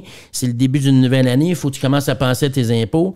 Il y a des portes qui vont se fermer. C'est inquiétant. Alors, et ça, pour moi, c'est un nuage qui est très, très, très, très, très sombre. Beaucoup de commerces de détail sont à risque actuellement. Plusieurs en parlent publiquement. Je sais jamais ce que combien? ça fait. 183 000, 10 c'est 18 000? Oui. Ça veut dire qu'il y a 170 000, 165 000 qui n'ont pas payé. Et là, on parle juste, je te répète, on parle juste du Québec. On n'a pas parlé du Canada, mais ici, on va y aller avec ce qui nous intéresse ici. Alors, à 10 ça devient inquiétant. Comme tu l'as dit, les intérêts vont commencer. Je ne sais pas qu'est-ce qui va arriver de ça. Puis si tu empruntes pour payer, pour rembourser ton emprunt, les taux ne sont pas encore baissés. On dit qu'ils vont baisser possiblement, mais attends un peu, là, ils sont encore hauts en bâtins. Les taux sont encore élevés. Puis si je vais voir mon institution financière demain pour dire je ne suis pas capable de rembourser ce qui m'a été prêté d'une manière d'urgence, mes chiffres ne se seront clairement pas améliorés parce que je ne suis pas capable de plus payer. Et comme je dis, c'est plus 40 000. Là, les gens disaient, il faut que je rembourse 40 000. Non, maintenant, tu n'as pas le choix, il faut que tu le rembourses. Le 20 000, tu ne l'as plus, là. Tu ne l'as plus. Alors, fait que là, tu viens de rajouter. Alors, je vais voir mon gérant d'institution financière, puis je dis, écoute, je devais rembourser 40 pour le 18, mais je ne serais pas capable, donc ça va être 60. Mais je m'attends à ce que ça allait mieux après ça pour le rembourser, alors que... Là, lui, il va dire, tu as eu un peu de temps, là? Ça va être non, là, c'est ça. Ça va être non. Alors, c'est préoccupant, ce qu'on voit là. C'est un stress pour plusieurs entreprises. Il y en a plusieurs qui vont tomber, c'est une évidence, ça? Beaucoup. Il y a des gens qui ont commencé à sortir dans les médias en disant « Je serais pas capable. J'envisage de donner les clés à la banque. Est-ce que les banques vont vouloir reprendre tout? Ça, c'est autre chose. Mais c'est pas des gestionnaires d'immeubles, les banques, là. Et puis, alors, fait que ça va amener un problème. La banque, il va y avoir pas une surchauffe, mais il va y avoir plus de charges au niveau des institutions financières. Ça qui s'en vient, on parlait des services de proximité. Rappelle-toi, je sais que ça va te dire quelque chose, quand il y a eu les subprimes, particulièrement aux États-Unis, à la fin de 2007-2008, quand il y a eu les subprimes, il y a eu des places comme Détroit, entre autres, où il y a eu des problèmes majeurs, puis les banques reprenaient des maisons qui jadis, mettons, valaient, je sais pas, 180 000 US, puis au total, il y en a eu tellement qui ont été libérés par des gens qui n'étaient pas capables de payer, que les banques demandaient 500 pièces. Oui. Totalement. 500 pièces, on vous donne la maison, vous la renippez un peu, puis, parce que les autres, qu'est-ce que tu veux qu'ils fassent avec ça? Mais ceux qui les ont laissés ont tout perdu. Oui. C'est ça qu'il faut comprendre, c'est que dans le cas où un commerce va moins bien, le gars a son immeuble ou la fille a son immeuble, des fois, l'immeuble va te permettre de t'en sortir parce que tu peux emprunter dessus s'il est payé en partie, puis tout ça. Mais quand tu es juste locataire, puis que l'argent rentre pas, puis tu dois cet argent-là, t'as pas beaucoup d'alternatives. T'as pas d'alternatives. Puis avec la hausse des taux d'intérêt dans les dernières années, si ta bâtisse, tu l'avais emprunté sur 20 ans ou sur 25 ans, là, il faut vérifier. Il y en a qui ne sont pas allés vérifier, mais peut-être que là, ils sont rendus à 30 ans ou à 35 ans parce qu'il y a eu un rajout qui a été fait à ce niveau-là. Fait que là, t'es l'entrepreneur, là. T'es l'employeur, tu regardes ça, tes employés te demandent des augmentations. Là, faut que à tous les jours, dans les médias, pendant un mois de temps, c'est du 20-22 puis la SQ refuse un 21 parce que c'est insultant. Fait que toi, tu dis, si j'ai 1,5, là, c'est quoi ça? Hey, tu comprends? C'est un effet d'entraînement, ça. Et ça n'a pas de sens comment c'est compliqué pour les employeurs. Puis là, ils se retrouvent dans cette situation-là actuellement. C'est inquiétant. Là, tu rajoutes ça. Et puis là, j'entends, on voit le conflit avec les professeurs puis les infirmiers. Puis tout le monde a des bons arguments pour être capable d'en avoir plus. Puis je suis sensible à ces gens-là. Puis je suis ouvert. Puis là, on entend que plusieurs enseignants cherchent à se trouver un emploi actuellement. Je veux dire de quoi de pas fin. J'engagerai aucun enseignant actuellement pour venir travailler dans mon entreprise. Et je m'explique. C'est pas contre eux individuellement. Ils ont une capacité de communiquer. Ils sont certainement patients, travailler dans un domaine comme celui-là. Mais ils vont être là pour combien de temps? C'est 2 semaines? C'est 1 mois? Parce qu'ils sont là en attendant. C'est probablement des gens qui ont des conditions actuellement qui sont... Mettons que j'ai un commerce de détail de même, j'engage l'enseignant. Ils sont meilleurs que ce que tu peux offrir. Ils sont meilleurs que ce que tes employés ont toutes. Puis eux autres sont en grève. Alors, puis ils ont un fonds de pension, puis ils ont des vacances, puis ils ont des journées de maladie. Est-ce que toi, tu as de la misère à offrir? Je comprends ce que tu veux dire. T'offres pas ça dans la PME a de la misère à faire ça, je comprends. Ça. Alors, fait que là, moi, je vais engager quelqu'un pour je sais pas combien de temps, jusqu'à temps qu'ils son poste soit réouvert. Peut-être venir embrouiller le service avec tes autres employés. C'est quoi l'après de son passage? Et c'est pour ça que j'engagerai pas ces gens-là. Je comprends. Et puis, je précise, là, c'est pas c'est rien contre eux, ça n'a rien à voir avec la profession, c'est non. Mais tu peux pas te faire ce mal-là comme entreprise demain parce que tu amènes la zizanie Astérix, tu viens de façon temporaire. Ben oui. Tu viens de créer quelque chose que tu veux pas. Là les gens vont dire, hey, moi, je gagne rien. Puis là, ils vont y en parler. pourquoi vous êtes en grève? Puis moi, on gagne juste ça. Comment? J'aimerais ça, moi, avoir ça. Puis, je comprends. Et la perception des gens qui sont... Tout le monde va se comparer. Toujours. Et on le sait, on dit des choses, on l'a tous fait. Je l'ai fait.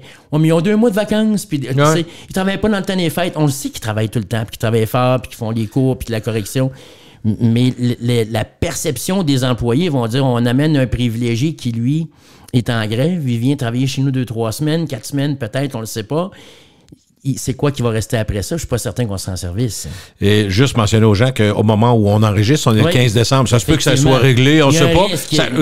Mais peu importe, ça ne change rien. C'est-à-dire que le dossier, ce dont on parle là, ça reste une vérité aussi. Là. C'est quelque chose de compliqué. Il va en avoir d'autres, puis il va en avoir d'autres dans la prochaine année. Il y aura d'autres corps de métier qui vont se retrouver dans des situations semblables. Si on parle de 2023 et un peu peut-être de 2024, mais les PME, c'est quoi les autres défis qu'ils ont présentement? Il y a beaucoup de défis. D'abord, la technologie. Okay. Si on parle des caisses... Être à jour. Être à jour, c'est devenu drôlement compliqué à ce niveau-là. Alors, il faut investir. Il faut investir certainement. Puis, il y a des employés... on vient avec la même chose, c'est une roue qui tourne. Ouais. J'ai de la misère à payer mon aide d'urgence. J'ai pas trop d'argent pour investir en technologie. Et si j'ai pas de technologie... Ceux qui demandent 10% d'augmentation, je prends ça où? C'est ça. Alors, la hausse des salaires est un défi excessivement important que les employeurs ont de la difficulté à appuyer, certainement dans le commerce de détail et puis les petites entreprises. Et souvenons-nous que les PME, c'est pas mal le cœur de l'économie du Québec. Alors, ces gens-là sont mal pris actuellement. Alors ça, c'est un défi important, la hausse du salaire. Les taux d'intérêt, bien qu'on a l'impression qu'il y a peut-être un petit peu de soleil qui semble vouloir sortir, c'est quand même une réflexion que les propriétaires de PME ont actuellement. Et je sais, moi, pertinemment, qu'il y a des gens qui retardent des projets d'agrandissement actuellement ou des projets de croissance parce que les taux sont pas favorables ou les situations sont pas favorables. Parce que Simon, juste vite de même, quand on parlait du maximum qui était atteint, semble-t-il, le 5%, 5%, quand tu entends ça, tu dis OK, 5%, mais quand tu vas emprunter pour ta compagnie ou pour toi personnellement, pour un prêt personnel, c'est plus 8, 9. Oui, définitivement. Regardez les taux d'intérêt, ceux qu'on voit le plus, bien qu'ils cachent de plus en plus parce que c'était peurant, c'est les voitures, parce que les gros commanditaires, les gros annonceurs qu'on voit, c'est les voitures. Mais quand tu regardes les petites lignes dans le bas, moi, c'est un petit plaisir présentement, je regarde. Jamais blonde, là, il y a des voitures que l'allocation, c'est 8,99. Oui. 9%. Tu fais le calcul, c'est que si ta voiture, mettons, quand tu as payé, si tu mets ça, surtout si tu es tiers, parce que souvent, tu veux un paiement. Hein? Oui. On s'est habitué à avoir un paiement. Donc, pour avoir ton paiement, là, les compagnies sont rendues qui offrent du 8 ans. C'est hallucinant. Comme disait Simoneau, 8 ans. C'est quand même beaucoup de... Non, mais 96 mois pour payer ton véhicule. Puis va-tu être top shape après 96 mois? On connaît la réponse, là. Souvent, on a dit, pour la location, idéalement, tu suis la garantie. Ouais. Quand tu as une garantie de 4 ans, ce qui est le cas de plusieurs véhicules, c'est 3 ans ou 5 ans. Fait que tu sais, 3, 4, 5 ans, ça semble être quelque chose qui a de l'allure pour éviter les problèmes majeurs. La majorité des gens. Mais ça fait des paiements plus élevés. Ils ont des paiements. Et puis, il y a un autre enjeu, c'est que souvent, tu l'as dit, c'est le paiement. Alors, ils vont dire, on va te mettre 16 000 kilos par année pour ta location. Mais la personne va le dépasser tantôt. Puis quand elle va le dépasser, il y a des paiements, là. Ça va être tant du kilomètre. Ça dépend du type de véhicule que tu as acheté. On a vu le prix des voitures. Et je te ferai remarquer, tu as peut-être perçu ça récemment, il y a un retour aux promotions dans le secteur automobile. Oui, ce qu'on n'entendait plus. C'est vrai. Et ça veut dire quoi? Ça veut dire que les cours, d'abord, on voit des véhicules dans les cours pour la plupart des fabricants. Oui, mais qu'est-ce que tu as comme réflexion quand tu as une voiture qui va, somme toute, pas si mal, tu pensais à la changer, tu vas arriver au déjeuner, tu jases avec ta blonde, puis tu vas dire, finalement, elle va pas si mal. On va te faire un an, on va attendre de voir ce qui se passe. Même chose pour les maisons, même chose pour les meubles. Ben oui. On n'est pas si mal assis, chérie, dans le salon. Finalement, le meuble, mais parce que tu regardes les coûts pour le financement, tu dis, attends un peu. Les dépenses qu'on appelle non nécessaires, c'est pas le lait, le beurre puis le fromage. Non, absolument. C'est des choses comme ça, de ça dont tu parles. C'est des choses communes, puis c'est pour ça, alors, fait que l'employeur, le propriétaire de la PME, quand on parle des défis, il y a ça qui s'ajoute. L'intelligence artificielle est devenue une réalité, à savoir qu'est-ce qu'on fait avec ça, c'est quoi la bébite, est-ce qu'on la dompte, est-ce qu'on embarque? C'est-tu pour moi ou je vais attendre? Il y a beaucoup de... Et puis, écoute, il y a quelque chose que je vois là, dans plusieurs entreprises, les gens me disent, on n'utilise pas l'intelligence artificielle, juste pourquoi? Les TI veulent pas, ils disent c'est dangereux. Oh! OK. À l'interne, là? Non. Non, mais moi, je soupçonne certaines personnes au niveau des TI de protéger leur poste parce que l'intelligence artificielle est effectivement drôlement efficace en termes de certaines choses. Mais Simon, j'avais un ami qui était vendeur de publicité. Puis quand est arrivé le web, les sites Internet, mettons pour les journaux, les sites, les radios, les télés, aujourd'hui, c'est inimaginable de penser qu'ils n'ont pas le 1, 2, 3, 4, 5 sites particuliers. Mais au départ, quand, par exemple, tu es un vendeur depuis 25 ans de publicité pour le Journal de Montréal, puis là, tu as un gros client, mettons, Albi le Géant, des gros clients qui disent, là, nos employés nous disent qu'ils sont sur le web, ils sont tout le temps sur Internet, il faudrait peut-être annoncer Internet. Puis là, il y en a qui osaient dire au début, Internet, ça ne durera pas. Je pense que c'est une mode. Mais ça a été entendu, ça. Oui, c'est une mode, oublie ça. Fait qu'il était non seulement de très mauvais conseillers, puis là, je sais que tu donnes des cours de vente, puis toi, tu as entendu ça 1000 fois, mais il essayait de freiner l'exode, alors qu'il aurait pu juste dire, bon, on va transférer, c'est un montant de, je ne sais pas, c'est 1 million à placer, on va en mettre, oui, sur le web, on va continuer à mettre. Tu sais, mais non, c'était la première idée, la méconnaissance, c'est-à-dire, non, ça donne rien. C'est les jeunes, ça, ils aiment ça. Mais finalement, aujourd'hui, on a été rattrapé par ça, puis pas à peu près. Fait que, tu sais, l'intelligence artificielle, tu peux pas fermer les yeux non plus là-dessus. Non, t'as pas le choix. Et puis, alors, fait que ça, c'est un enjeu. Oui. La publicité, c'est drôle parce que tu parles de publicité, puis Luc pourrait nous le dire, mais tu peux être tenté de tirer à plug, hein? Oui. Ça coûte cher. Ça coûte cher, mais aussi, c'est que tu as une PME, là, c'est qui ton client? C'est qui ton client? C'est le client de ta région, c'est le client de ta ville, c'est le client de ton quartier. C'est quoi le moyen aujourd'hui pour le contacter? C'est quoi le moyen aujourd'hui pour lui, publicitaire que tu as, qui est accessible pour dire à ton client de proximité? Qu'est-ce qu'il va où il va te voir, dans le fond? Où il va t'entendre? Exactement, parce qu'avant, c'était relativement facile. L'époque où... Puis écoute, je peux même utiliser mon cas. À une époque, les gens vont se souvenir, mon père, on était à page 3 dans le Journal des Affaires chaque semaine. Oui. On faisait le Journal de Québec, le Journal Le Soleil, La Presse, le Journal de Montréal. Puis on couvrait pas mal la province avec tout ça. Là. Vrai. Puis après ça... C'est efficace, hein? C'était efficace, ça marchait bien, les gens nous retrouvaient. On savait que nous autres, l'annonce arrivait telle journée. Cette journée-là, on savait que le téléphone allait sonner. C'était agréable. C'était invariable, ça marchait. Mais à une époque, il y a des gens qui s'affichaient dans le feuillet paroissial. Et pour eux autres, c'était une bonne publicité. Ouais. Le menu au restaurant, au casse-croûte. On a tout vu, là. On a tout vu ces choses-là. Puis il y avait une proximité. Mais c'est beau d'aller sur Facebook et tout ça, mais il faut que la personne clique, il faut qu'il la voie, il faut que tu sois capable de le faire, il faut que tu sois capable de cibler ton monde, il faut qu'il aille dessus. Et puis quand on parle tantôt, ben il y a de commodité, il y a une autre roue qui tourne avec ça, c'est que les institutions financières commencent à délaisser le feuillet pour les gens. Desjardins le fait pour ses membres. Ouais. Alors, il y a une clientèle actuellement qui... Moi, mon père, à 83 ans, il y a plusieurs services qui peut de moins en moins utiliser. Parce qu'il n'existe plus. Il n'existe plus, où il n'y a pas les connaissances technologiques pour pouvoir... Un ou l'autre. Soit que c'est trop moderne, ou qu'ils ont laissé tomber des choses que lui a depuis 40 ans. Exactement. Alors, mon père, lui, c'est encore quelqu'un qui est câblé. Il va encore regarder la télévision. Il écoute la radio. Et puis, il va lire ce qui reste de journaux. Mais il y a 80. Comment on va les chercher, ces gens-là? Tes enfants, est-ce qu'ils consomment les médias comme toi? Absolument pas. C'est sûr que non. Mais mes enfants sont absolument pas au courant de ce qui se passe. Là, mes enfants sont instruits, sont informés, sont curieux. Ma fille est en intelligence artificielle, mon fils est dans l'industrie du jeu vidéo, entre autres. Donc, c'est quelque chose d'assez progressiste, là. Absolument. Puis nos deux plus jeunes sont encore aux études. Mais ils ne consomment pas comme toi. Non. Puis, pas de la même façon, pas les mêmes médias. Et ce que je réalise, c'est qu'ils ne connaissent pas l'actualité locale. Ils connaissent l'actualité, ils savent ce qui se passe au Swift, c'est correct, ça va bien. Swift, ils savent ce qui se passe en Ukraine. Oui. Ça, ils le savent. Mais ce qui se passe au conseil municipal, ils le savent pas. Ce qui se passe localement, ils le savent pas.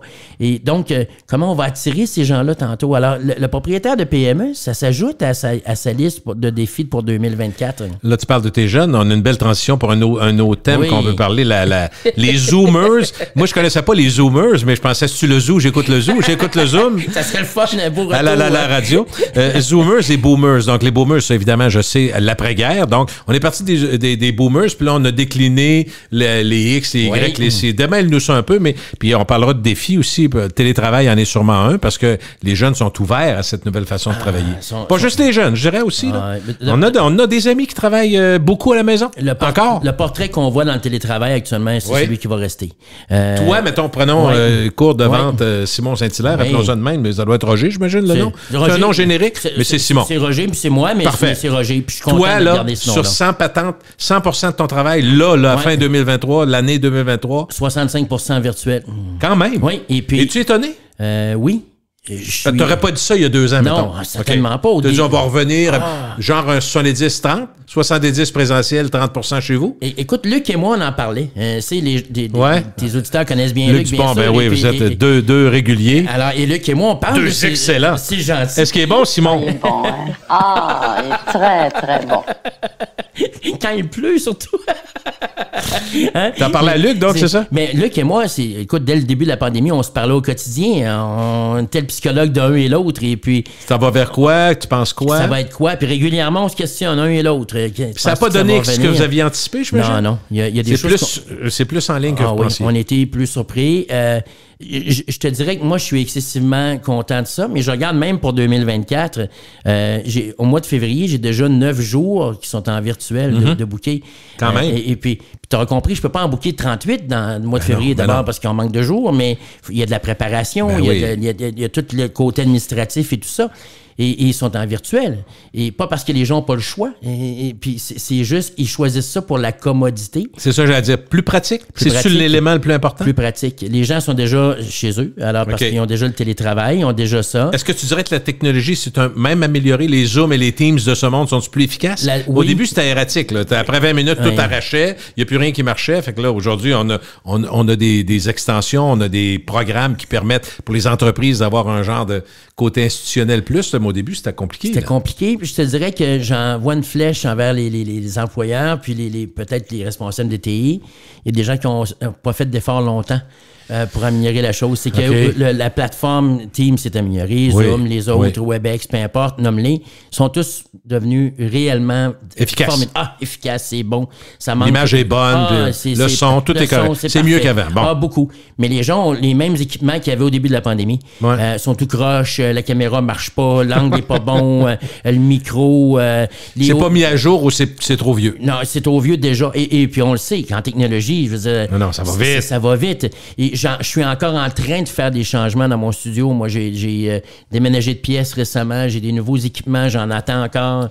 Je cherche. C'est ton gagne-pain en même temps. Tu peux pas te permettre de faire ça en colon, là. Mais non, il faut que les gens soient contents quand ils arrivent. Et puis, on parlait tantôt de la commodité, mais 65% actuellement de mes contrats pour quand même, c'est très bon. 2023. Je suis étonné, moi aussi, mais en même temps, je me dis, beaucoup de gens qui pensaient, même dans mon entourage, surtout ceux... Tu sais, à Québec, il y a 20 000 personnes à peu près qui travaillent dans le monde de l'assurance. Donc, c'est un domaine où on comprend que le télétravail est plus facile que si tu es un policier d'intervention, tu peux pas bien mettre en télétravail. Tu comprends qu'il faut que tu sois sur la route de temps en temps. On a tout compris ça. Il y en a qui sont moins faciles à faire une mixité. Mais c'est intéressant de voir que... Puis plusieurs disent à peu près la même chose que toi. On est plus en télétravail qu'on pensait qu'on le serait. Puis ça reste, et les gens ont pris l'habitude. Donc, c'est ancré, ça se peut que ça continue de même un bout. Ça peut continuer de même. Puis, si tu me permets, j'ouvre une parenthèse, parce qu'on a parlé de restauration et des services et parcomètres et tout ça. Ça peut paraître banal, hein, mais les villes actuellement ont des préoccupations parce qu'ils veulent que les gens reviennent au travail en présentiel pour faire marcher. Faire marcher le centre-ville. Mais j'ai couché récemment, là, la semaine passée, je donnais une formation à une institution financière. J'ai couché à l'hôtel. Ma chambre était à 245 $ pour un soir. Et là, on parle pas de Montréal. On parle entre Québec et Montréal. Là. OK. Et, ça pourrait être Trois-Rivières ou Sherbrooke, mettons. Dans ces coins-là. Et puis c'était plus sur le bord de la 20, mais on s'entend. T'es pas au Sheraton, première classe. Non, il n'y avait rien de spécial. Je comprends. À 245, c'est juste moi tout seul, c'est pas grave. Mais si tu as 12 employés comme ça que tu veux faire venir pour une réunion au travail, puis que tu payes la chambre d'hôtel, on a parlé du coût des repas, on a parlé du kilométrage, le kilométrage et tout ça, ça commence à devenir dispendieux. Et là, les gens, c'est que... Dans la balance, moi, mes honoraires, c'est une chose. C'est un élément important de la journée ou de la formation, de ton événement, ton congrès ou autre. Mais là, quand tu rajoutes à ça tout ce qui va autour, puis tu regardes ce que c'est devenu comme prix, là, les gens regardent puis ils disent « Wow, tabarouette, on va investir, mettons, 100 000 » parce qu'investir 100 000 aujourd'hui pour une réunion, c'est devenu une réalité qui est commune. Moi, j'ai des clients qui ont déjà investi plus qu'1 million pour un week-end de congrès pour des employés. L'hôtel, le per diem, les kilométrages, les repas, puis les chambres, puis les collations, les taxis d'un et l'autre.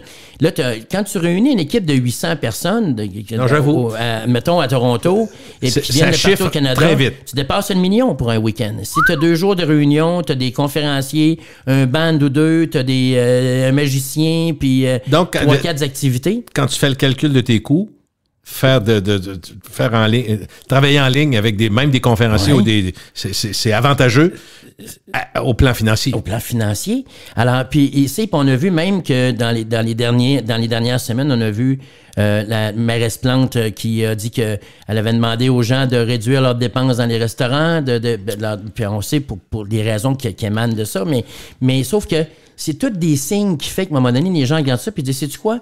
Virtuel, il n'y a pas d'enjeu, il n'y a pas de problème, il n'y a pas d'écart de conduite, il n'y a pas de risque d'accident. Tout le monde facile. est chez eux. Ça demeure une facile, tu sais. Mais est-ce que c'est pareil? Il y a du bon et du... Mais c'est vrai, c'est important ce que tu dis parce que moi, j'avais pas vu tous les avantages, mais il y en a. Oh, oui. Il y en a vraiment. Tu sais, quand tu dis gérer les hormones, oui, au travail, c'est le fun de se voir, on est des bébites sociales, tout ça est vrai, mais tu gères beaucoup moins de problèmes si chacun chez eux. Oui. D'une certaine façon. Est-ce que surtout si tu es aussi efficace, tu donnes le bon service. Surtout. Il y a ça. Et là, on se rend compte qu'il y a des employeurs qui s'obstinent avec des employés parce qu'ils sont tellement bien dans leur domicile qu'ils veulent plus sortir. Même quand il y a un événement, une réunion, mais qu'est-ce que ça change? On a toujours fait de la maison, qu'est-ce que ça change? Ouais. Et il y a ça devient difficile. Il y a des gens qui ça leur a permis de vendre un deuxième véhicule aussi. Il y a des gens qui ça leur a permis de refaire leurs choses. Alors, tu dis du jour au lendemain, maintenant, tu vas venir travailler. Bien, il y a des gens qui disent, hey, c'est dans 6 mois, est-ce que le taux de chômage sera le même? Est-ce qu'on aura les mêmes discussions? Peut-être que non. Peut-être que non. Mais actuellement, les employés ont encore ce pouvoir-là qui leur est accessible. Et il ne faut jamais oublier, c'est plate, mais on en a parlé souvent dans tes chroniques ici, Simon. Si l'employeur met trop de pression, il y a toujours lieu que de voir un employé qui s'en va aussi. Définitif. Il va lever à plat. Il sait qu'il va trouver d'autres choses, surtout s'il est qualifié. Puis, parlons-en un petit peu des Zoomers, des Boomers. D'abord, les Zoomers, pour dire aux gens, c'est qui? C'est quoi ça? Les gens, c'est la nouvelle génération qui vient d'arriver sur le marché du travail. Tu en as fait référence. On a les Boomers, on a les X. C'est-tu les 18-25 ou c'est...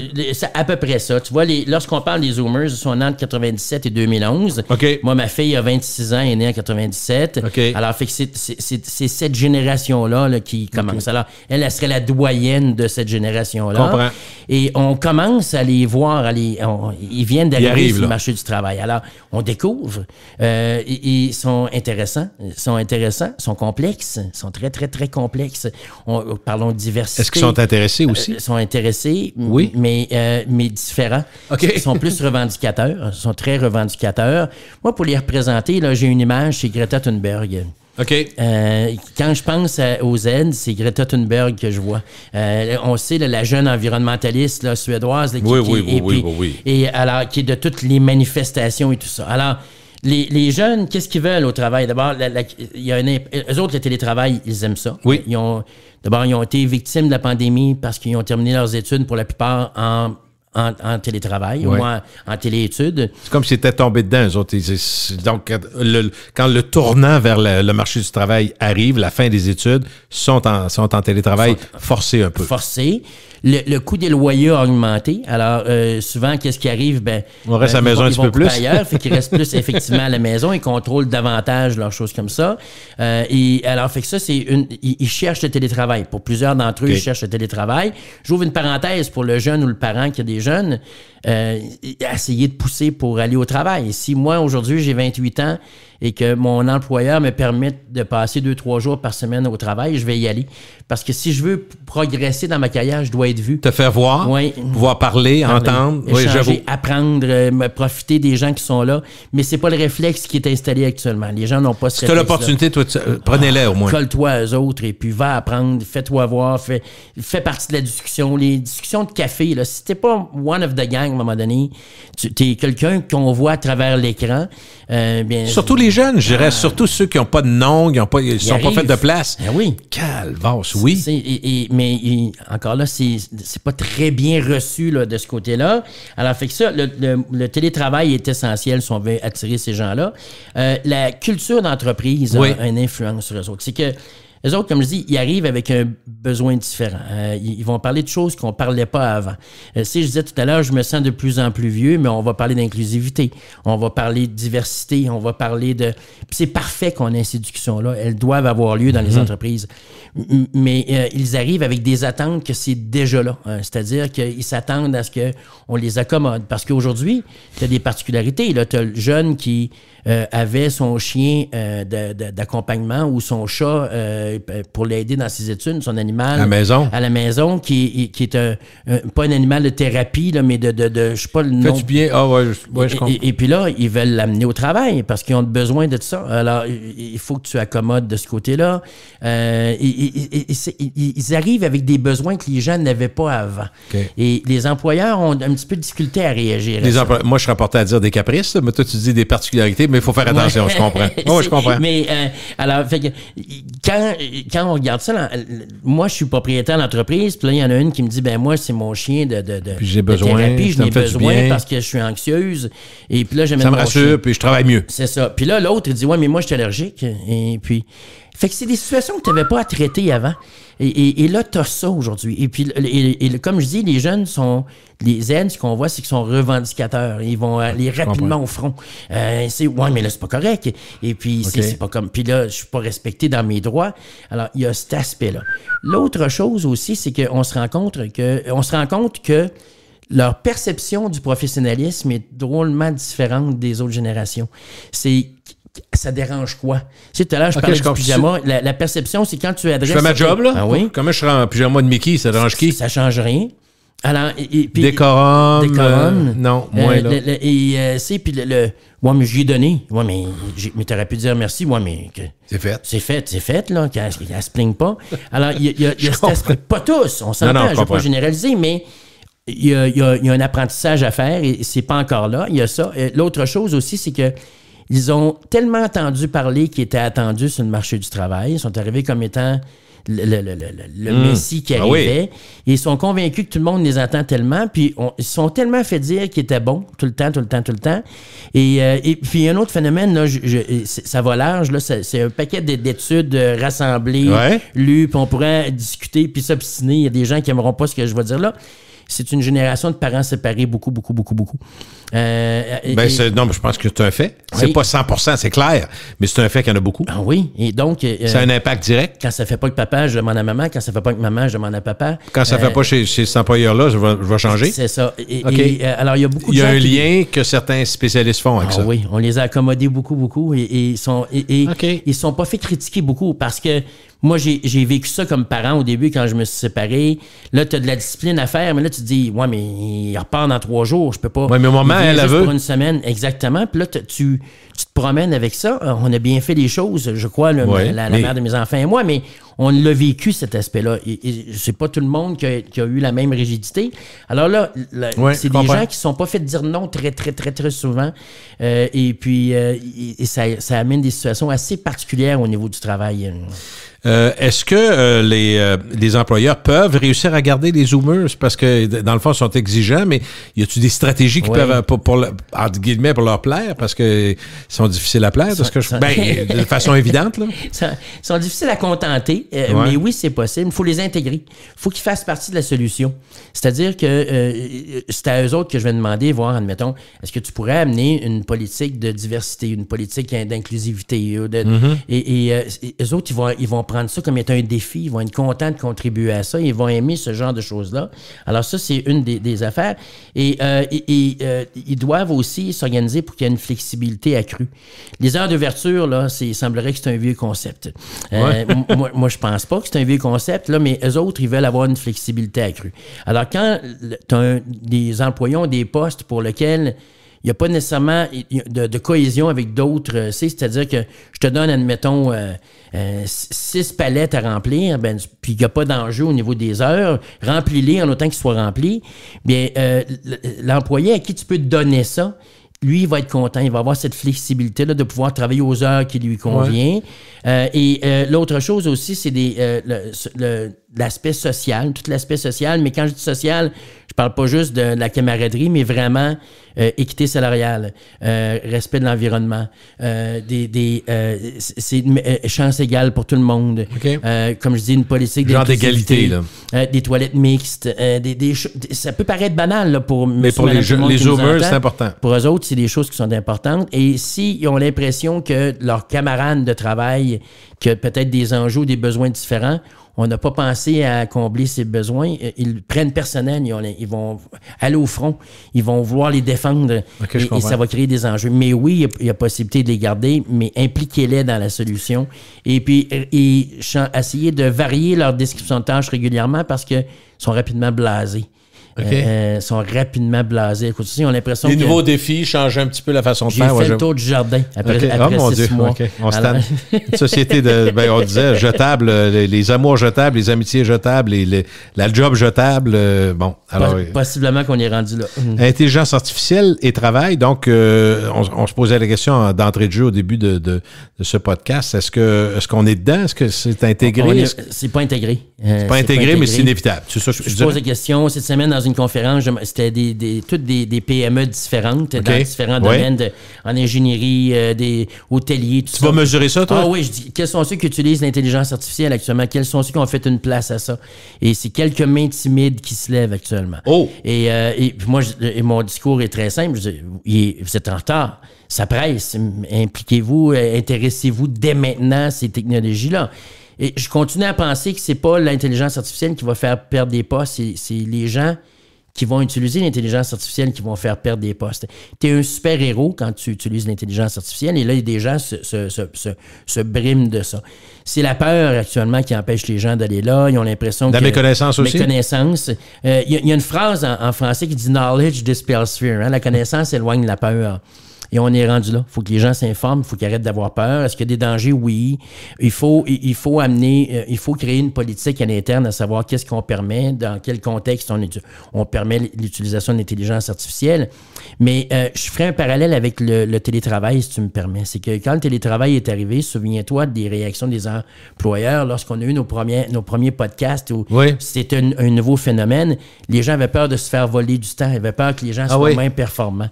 Et là, les gens ont l'impression que s'ils laissent leurs employés utiliser l'intelligence artificielle, les employés vont se mettre les deux pieds sur le pouf puis vont laisser l'intelligence artificielle faire la job à leur place. Alors, attendez pas que le jeune, il sait déjà comment l'utiliser. Alors, vous allez devenir soit une victime de cette nouvelle réalité-là ou vous allez devenir un acteur important. Alors, comme le minimum, ça serait au moins de comprendre c'est quoi. Comprendre c'est quoi, établir des règles, de se faire aider par des firmes spécialisées à ce niveau-là. Qu'est-ce qu'on permet, quelles sont les tâches qu'on va. Et puis, tu le sais, il n'y a rien de pire que de dire vous n'avez pas le droit de l'utiliser. Tu sais que tes employés vont l'utiliser. Et alors, ils vont se servir de ça. Alors, définitivement que l'intelligence artificielle est là pour rester. La nouvelle mouture de Microsoft, entre autres, avec Copilot, qui va offrir des choses assez intéressantes. On fait, mettons, toi et moi, un Teams où tu es dans mon bureau. Oui. Je pourrais partir ça. Ça peut enregistrer notre conversation à ma demande, bien sûr. Ça va enregistrer la conversation.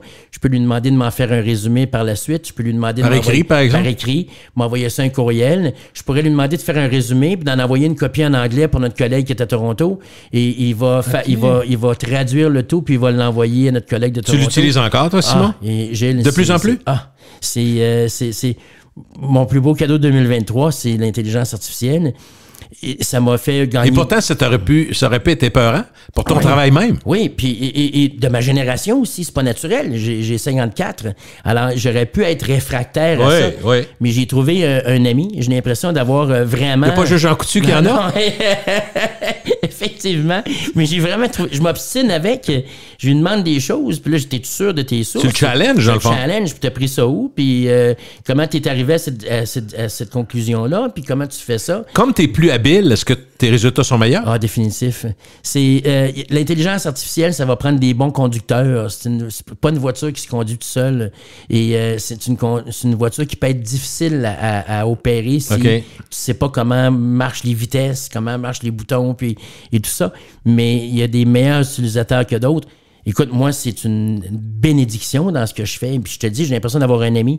C'est que il fait pas l'ouvrage à ma place. C'est moi. Non. Mais c'est une aide précieuse. Ben voyons, Gilles, demain, je suis ton adjoint. Et là, tu dis, Simon, j'aimerais ça pour le podcast qu'on ait, je sais pas moi, une nouvelle intro.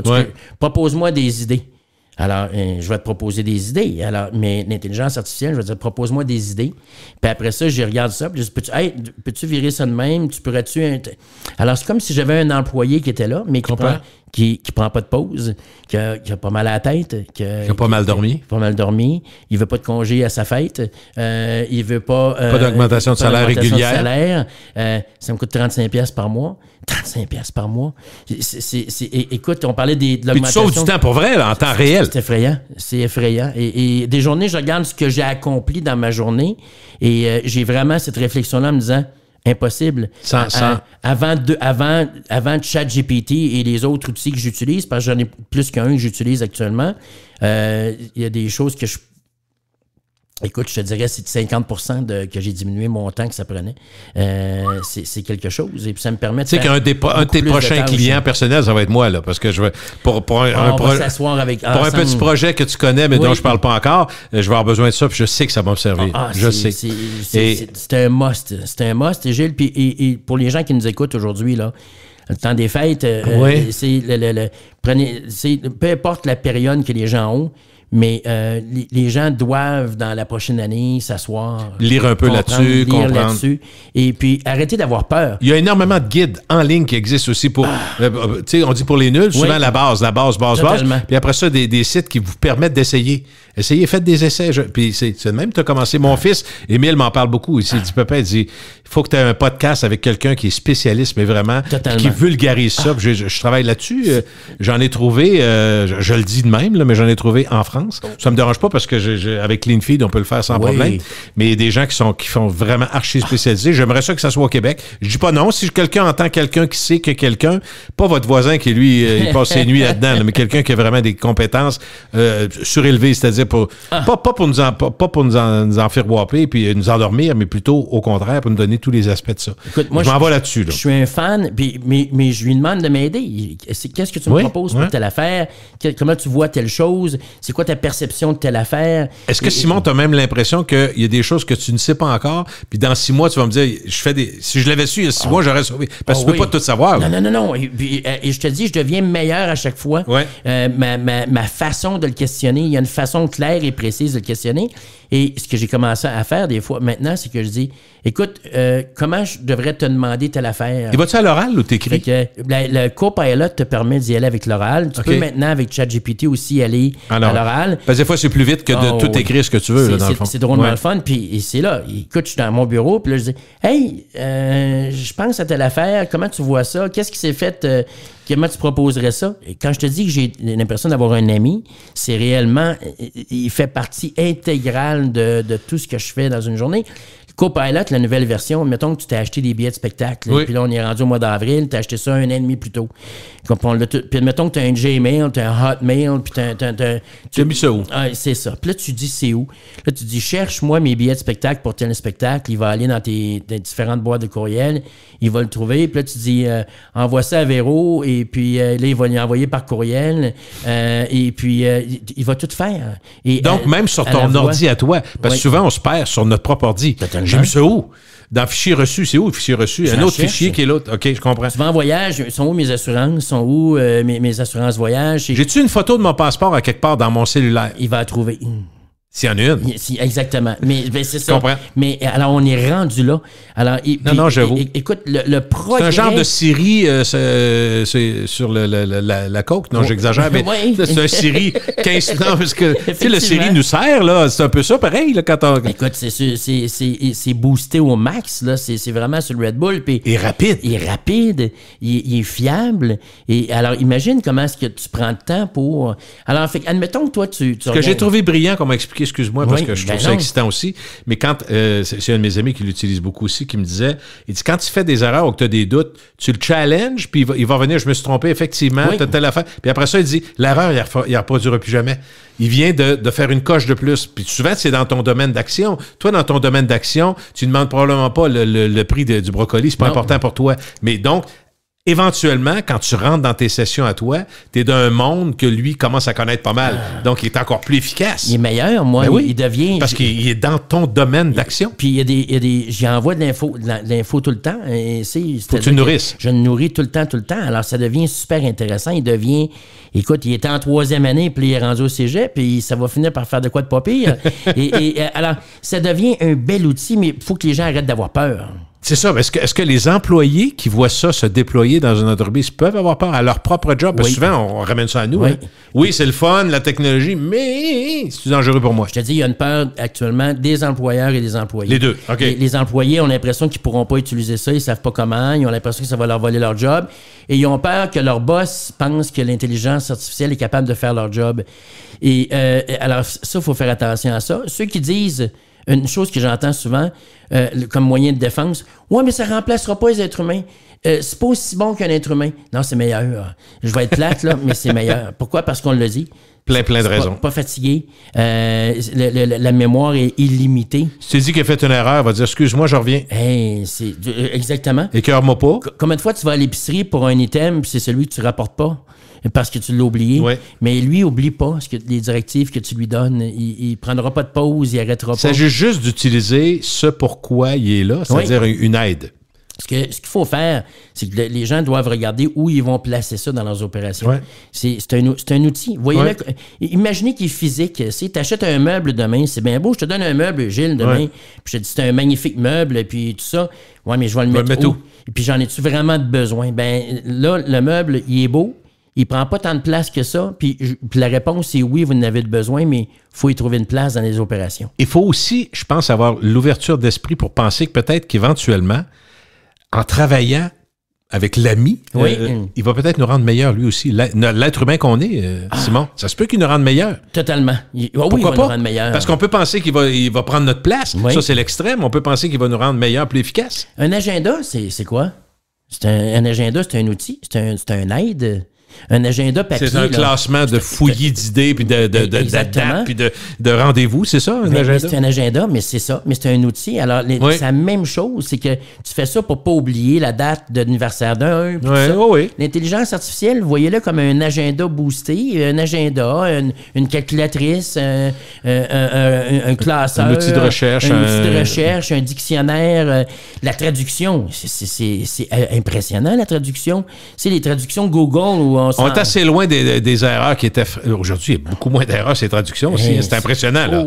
Les traducteurs sont affectés par... Assurément. Non, mais en même temps, c'est comme une dactylo, là, eux autres. Parce que là, c'est efficace. Ça n'a aucun sens. La traduction... C'est une rapidité. Alors, fait que comme employeur, actuellement, mon rôle, c'est de trouver la place. Oui. C'est de rassurer les employés. Mm-hmm. On doit rassurer les employés parce qu'à l'instant où tu intègres ça, le premier réflexe, c'est qu'il y a quelqu'un qui a peur de ça chez vous, qui va dire tu vas perdre ta job. J'ai entendu des lecteurs de nouvelles récemment, un peu partout aux États-Unis, MSNBC, nomme-les, dire moi, quand je pense à l'intelligence artificielle, je pense à Terminator. Le film, oui. Fait que, et s'il y en a des dizaines et des dizaines qui croient ça, ça veut dire que dans la population, il y en a un méchant paquet qui croit ça aussi. Ça me touchera pas, ça m'intéresse pas, c'est pas important. Ouais. Et alors, fait que faut trouver la place, faut avoir le plan, faut former les employés, faut délimiter les endroits où on s'en sert, puis dans le fond, un petit peu créer les règles d'usage. J'étais content, puis j'étais rassuré, puis ça me semble une évidence de voir qu'on allait beaucoup travailler sur l'éthique et le contrôle de ça. Pas parce qu'on veut tout contrôler vos vies, mais on veut s'assurer. Puis j'aimais l'idée, c'est Musk qui en a parlé, Elon Musk, mais plusieurs autres hauts dirigeants de grandes entreprises de technologie qui ont dit on va peut-être arriver à un moment où on va voir, par exemple, pour des films, pour des vidéos, pour des manifestations où on touche la personne, l'identité, entre autres, où on va dire ça a été utilisé. L'intelligence artificielle est en cause ici. Autrement dit, c'est une image vraie, ça n'a jamais été touché.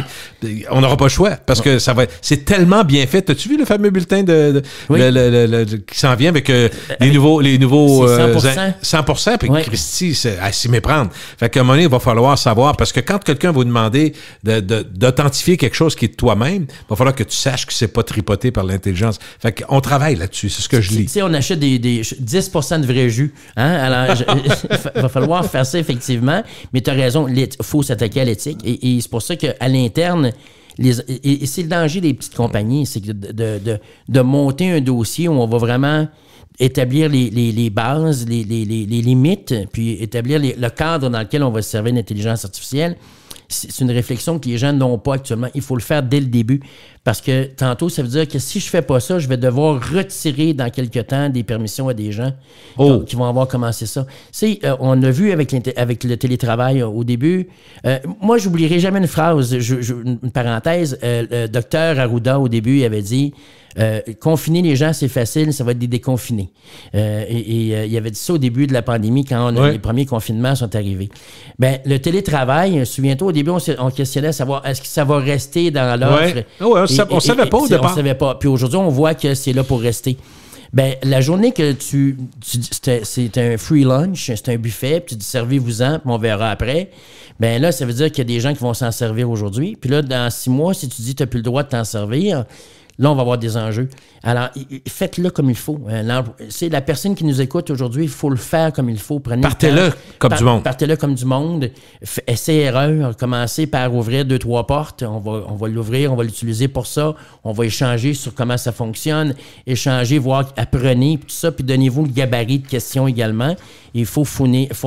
Et les prompts, excuse-moi le mot anglais, mais c'est le mot qu'on utilise pour questionner.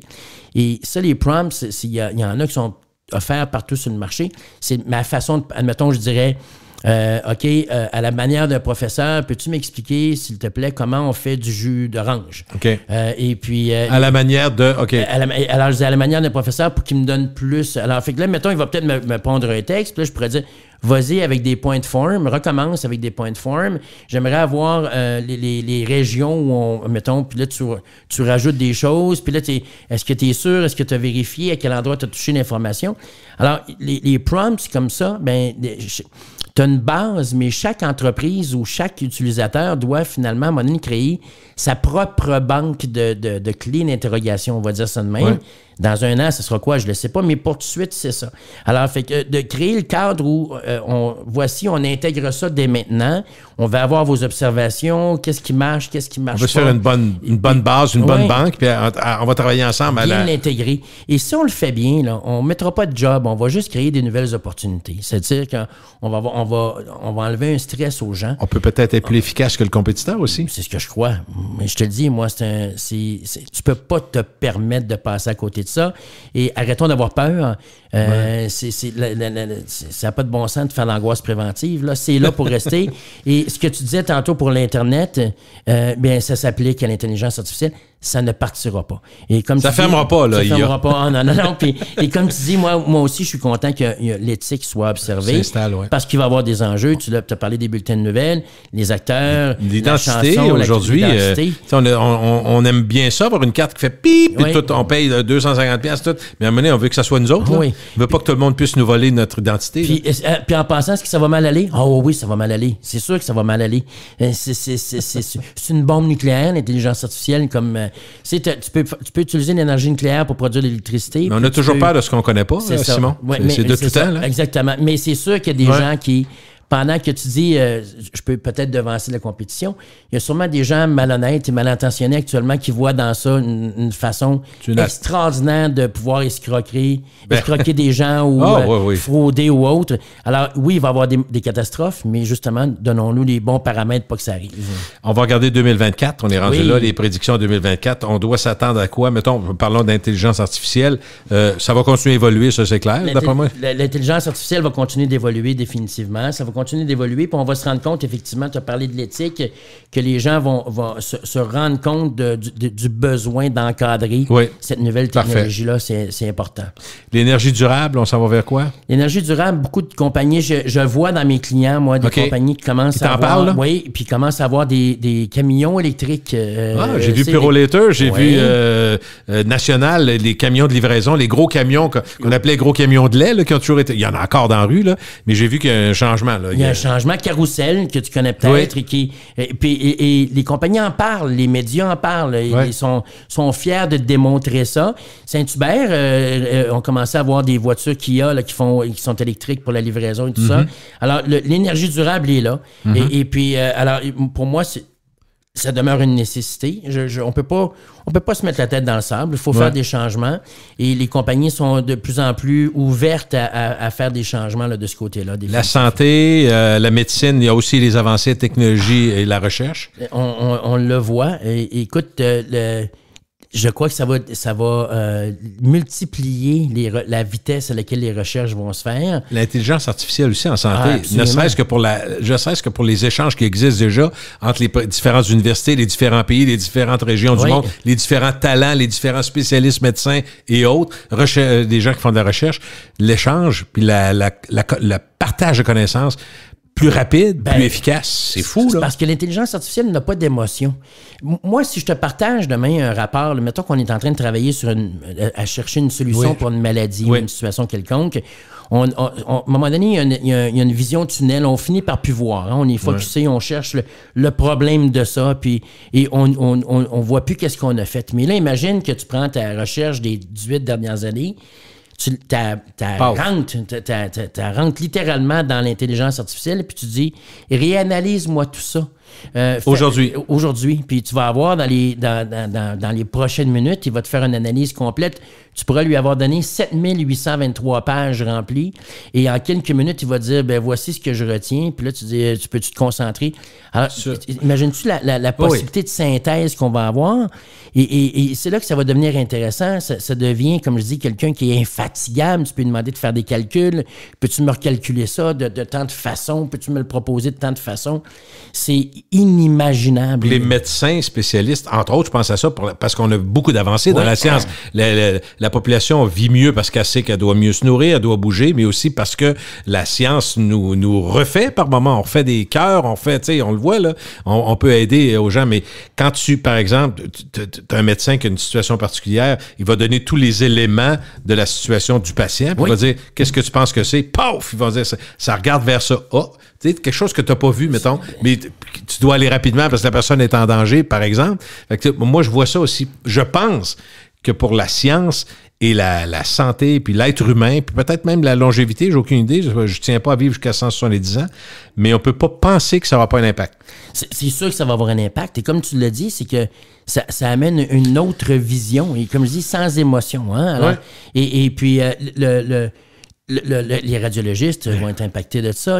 Ça va avoir une précision là, qui va être qui est vraiment au laser. Là, c'est vraiment quelque chose. Tantôt, j'ai fait référence à l'aide médicale à mourir. Là, la personne dont je parlais était alitée pendant 15 ans et demandait l'aide médicale à mourir depuis quelques années. Ça lui était refusé parce que son diagnostic n'était pas précis. Okay. Mais à chaque fois qu'un nouveau médecin prenait le dossier, il faisait un bon travail. Mais il disait, qu'est-ce qui a été dit à date? Puis qu'est-ce que l'autre médecin a dit? Puis là, il a appelé à toi, tu vois, c'est comment?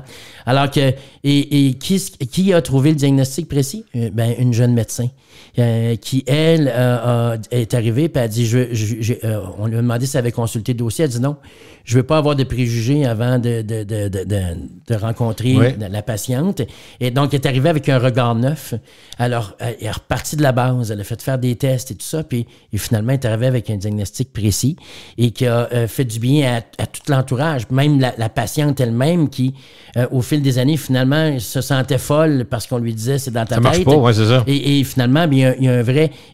alors, l'intelligence artificielle amène ça. Ça amène un nouveau regard, tout le temps un nouveau regard.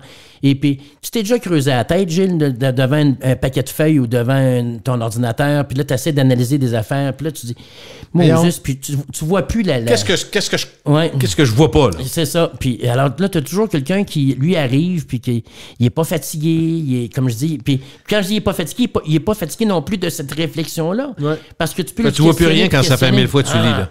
Puis, moi, souvent, je vais dire, recommence, puis avant qu'il me propose de quoi qui me plaît.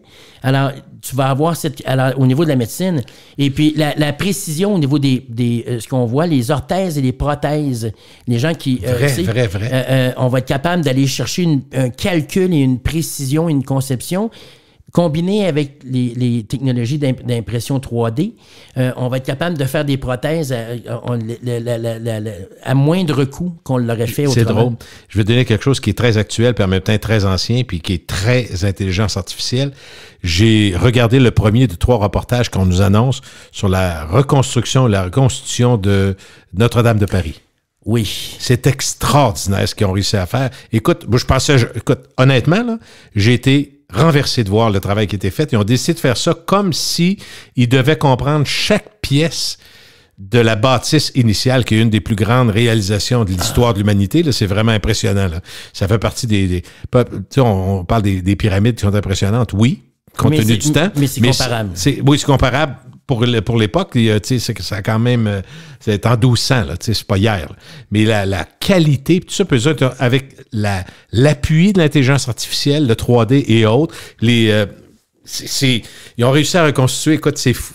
Écoute, j'étais ému quand je voyais ça. Je me disais, ils peuvent faire ça parce qu'ils vont le refaire. Écoute, je veux pas avoir la facture de ça. Là. Ça, c'est clair. Ça doit être hallucinant. C'est sûr que c'est des milliards. Et là, c'est le fun de voir aussi qu'il y a des grandes familles comme les grandes familles françaises ont décidé de donner pour 1,5 milliard d'euros. Wow. Non, puis ça sera passé, là, tu comprends? Mais en même temps, on refait quelque chose qui est un joyau, là, on comprend. Mais parce que puis, ce que je comprends, c'est que la durée de temps dans laquelle la réflexion s'est faite aussi. Mais c'est pas terminé, mais c'est très avancé. Mais je sais que c'est il n'aurait jamais été capable de faire ça vite de même. C'est impossible. Parce que ça fait pas si longtemps que ça. Là. C'est arrivé quand l'incendie de mémoire? 2019, je dirais. Ça fait 3-4 ans, là. Hey, c'est incroyable. C'est fou. Puis en même temps, au départ, ils pensaient reprendre, parce que des morceaux qui sont encore là, les arranger, puis tout ça, puis ils se sont rendus compte que non, eux-mêmes, dans le fond, les morceaux de la toiture qui était particulièrement brisée, ils n'étaient pas tout fait de la même grandeur, bien que tout marchait ensemble. Ils ont dit, on va les faire parce qu'avec la technologie qu'ils ont aujourd'hui, ça va être plus solide. Mais ils savent Écoute, t'écoutes ça, si vous pouvez voir ça, c'est la télévision française qui a fait le reportage. Il y a 3 reportages. Moi, j'ai vu à RDI au mois de décembre, le premier de 3. Puis c'est vraiment, on est là-dedans. L'intelligence artificielle, la puissance de ça, puis la rapidité avec laquelle ils ont été capables de reconstituer. Ils ont même refait au sol, ils ont mis des grands draps blancs, puis ils ont fait comme un modèle, c'est un modèle de Lego, là, pour refaire ça. Puis ils sont capables de refaire toutes les pièces une à une, complètement, à l'identique, comme en 1200. Fait que là, ça, c'est un exemple vraiment extravagant, mais tout à fait fascinant. Et ça m'impressionne ce que tu dis là. J'écoutais récemment des scientifiques là, qui, à l'aide d'ADN, sont capables, là, avec l'intelligence artificielle, d'aller chercher une précision qu'ils n'avaient pas. C'est qu'on a vu avec... tu vois, dans le criminel, on retrouve des criminels de 30-40 ans juste avec une goutte de sang. À cause de ça. Parce que la précision a été décuplée, ce qui fait qu'on est capable... Puis pas juste la précision, la recherche. Ils vont demander à tous les casiers judiciaires, mettons, nord-américains, avec ces données-là, y a-tu un homme ou une femme qui correspond à ça? Paf! Oui. C'est fascinant. Pense-y. C'était impossible avant, là. Moi, ça m'impressionne beaucoup. Moi, ce qui m'impressionne, c'est de voir l'évolution ultra rapide de la société présentement, Simon, puis de dire qu'on est dedans. On vit ça. Écoute, il y a eu une période après la guerre, là, soyons honnêtes, de 45 à, mettons, à 70. Je dis pas que ça n'a rien passé, mais l'évolution, la technologie n'était pas si rapide. Mais après ça s'est mis quand l'ordinateur est arrivé, qu'on a développé la vitesse d'ordinateur, l'Internet. Souviens-toi, il y avait... On vit ça, là, c'est ça qui est... On est chanceux d'être... Ben moi, je trouve que oui. Moi, je trouve qu'on est chanceux. Je partage ton opinion là-dessus. Souviens-toi de la phrase, on a fini par, finalement... On ne sait plus trop. À un moment donné, il disait que le Sénat américain avait envoyé un communiqué au gouvernement pour dire qu'on devait fermer le bureau des brevets américains parce que tout ce qui était inventé l'était déjà. C'est fini. Et puis, c'était fini. Et finalement, ça a été utilisé par un paquet de monde, un paquet de sources pour qu'à un moment donné, un historien dise... On n'a pas nécessairement une preuve de ce communiqué-là qui a été fait. Mais il y a beaucoup de gens qui l'ont pensé dans l'histoire de l'humanité que ce qui devait être inventé l'était déjà puis qu'on pouvait arrêter là. Et avec ce qu'on voit là actuellement, ça va décuper. Et un autre point, j'ajouterais sur la médecine rapidement. J'ai lu récemment qu'on estime que Il est trop tard pour être rapide. On a un podcast, puis on est en train de battre tous les records de podcast. Fait que continuons. Ça va bien. Mais c'est un sujet passionnant, tu le vois, là. Mais ils disent qu'on va vivre, justement, c'est parfait pour les podcasts plus longs, qu'on va vivre plus longtemps aussi à cause de l'intelligence artificielle. Persuadé, moi. On va trouver justement des médicaments plus rapidement, on va trouver des solutions plus rapides. Mais Simon, ils disent que déjà les scientifiques ont à peu près tout ce qu'il faut pour maîtriser des maladies qui sont impossibles à régler présentement, entre autres la démence, le Parkinson, oui, l'Alzheimer. normalement, à moins qu'on meure dans 2 semaines, on va voir ça de notre vivant, la maîtrise de ces maladies-là. Comme d'autres ont été jugulées, là. Oui, c'est excitant. Il va y en avoir d'autres, la maladie, c'est pas ça. Mais on va être capable de... C'est sûr. C'est sûr. Moi, j'y crois à ça. Vraiment, là, je crois à ça.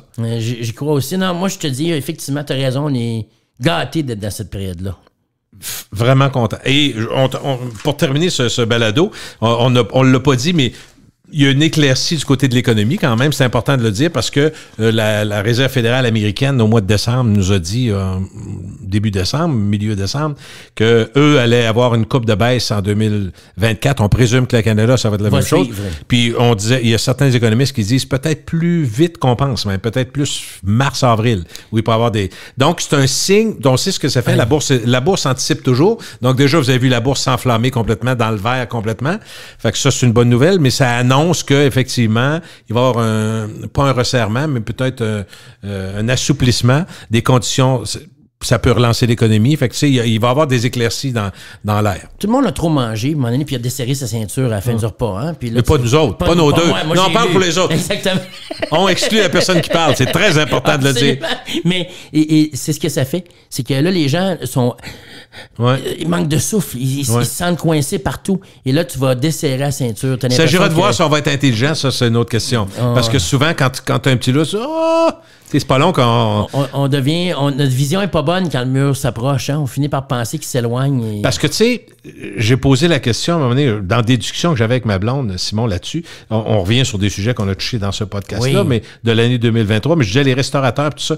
Je me rappelle, mettons, je te dirais 2000 à 2020, là, 2005 à 2020, mettons. Il y a des années exceptionnelles. Puis tant mieux pour eux autres. Ils ont fait des profits, puis ça a été épouvantable. Pas tous, mais plusieurs ont eu des très grosses années. Bon. Oui, puis là, je me disais, est-ce que vous avez pensé à mettre un petit peu de côté pour les moments où ça va être plus difficile, pour une pandémie qui n'est pas prévue par personne, pour des taxes municipales d'affaires qui sont plus élevées? Parce que souvent, on dit, le gouvernement va nous aider, mais à un moment donné, le gouvernement, c'est nous autres. Fait que, tu sais, je me disais, je veux pas les blâmer, mais on a des anciens. C'est pour ça que je parlais du fait qu'on va annoncer un assouplissement de l'économie en 2024 parce qu'on va être sage en se disant on repartira pas en fou. On a trouvé ça tough en baptême parce qu'on a eu peur quasiment de perdre notre maison. On a eu peur de plus arriver. On a coupé puis ça nous a tanné. Est-ce qu'on va apprendre de ça? J'ai de la misère. On reste des êtres humains. Mais non plus. Pas non plus. On est consommateurs nés. Puis la société est bâtie sur quoi? Sur la consommation. Consommation. On aimerait ça dire autrement, mais je suis comme toi. Écoute, quand un vol est retardé là, ou cancellé, puis là, ils disent ça va être dans 24 heures, il y en a plusieurs qui restent à l'aéroport, si tu as remarqué. Et puis pour vrai, ils n'ont pas d'argent. Il y en a qui n'ont plus d'argent pour prendre un taxi, ils sont rendus à l'aéroport, ils sont allés dans un tout inclus, ils ont payé 1400 tout est réglé. Tout est réglé, ils vont dans un tout inclus pour contrôler la j'avais jamais pensé à ça, mais... Et puis là, ils arrivent, puis ils disent, ça la va petite vous être bière à l'aéroport, puis les sandwichs, là, ils n'ont même pas l'argent pour ça. Ils n'ont pas l'argent, là, ils disent, écoutez, gardez vos reçus, on va vous le rembourser. Moi, mais j'ai pas d'argent. Puis quand vous allez me le rembourser, je te jure.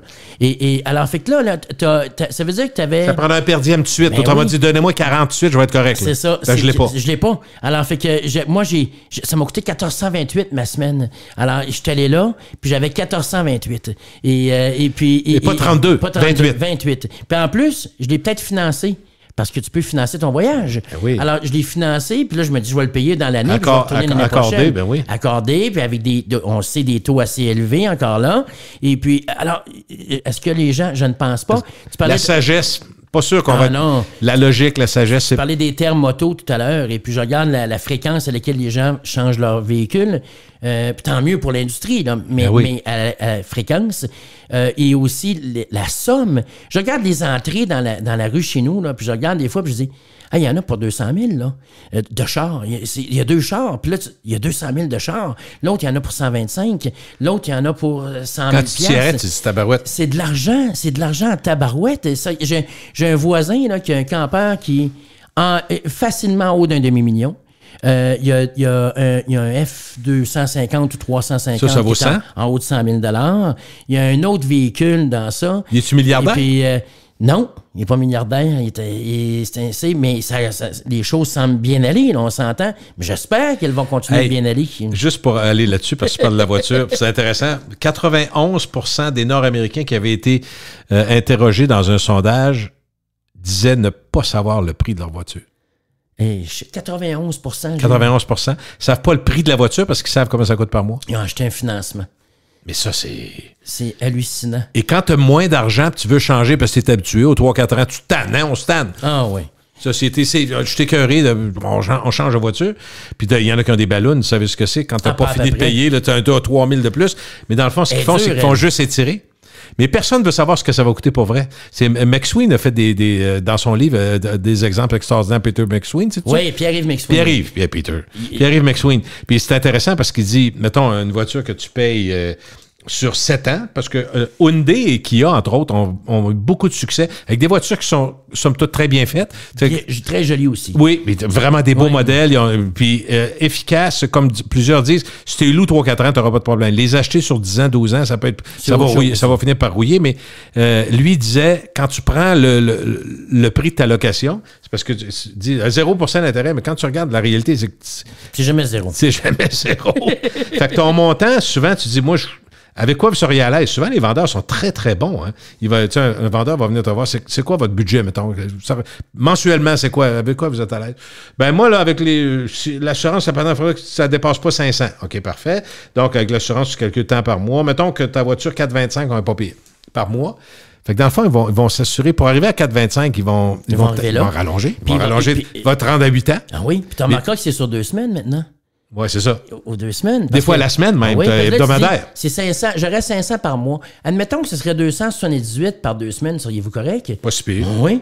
Mais là, on est rendu à 34 piastres de plus par mois. Ouais. Et fois 12, et fois 96. Fois 96, là, tu te ramasses ta voiture qui vaut, mettons, parce que les gens ne savent pas, mettons qu'elle vaut 36 500, tu vas la payer 52. Facile. C'est hallucinant. Et on ne peut pas le savoir. Ah non? C'est tant par mois. Moi, c'est dans mon budget, ça rentre de même. Fait que, tu sais, quand je te disais la sagesse de 2024, est-ce qu'on va être capable de mettre un petit peu de côté parce qu'on a trouvé de 2023 épeurant un peu, on a coupé, on a stressé.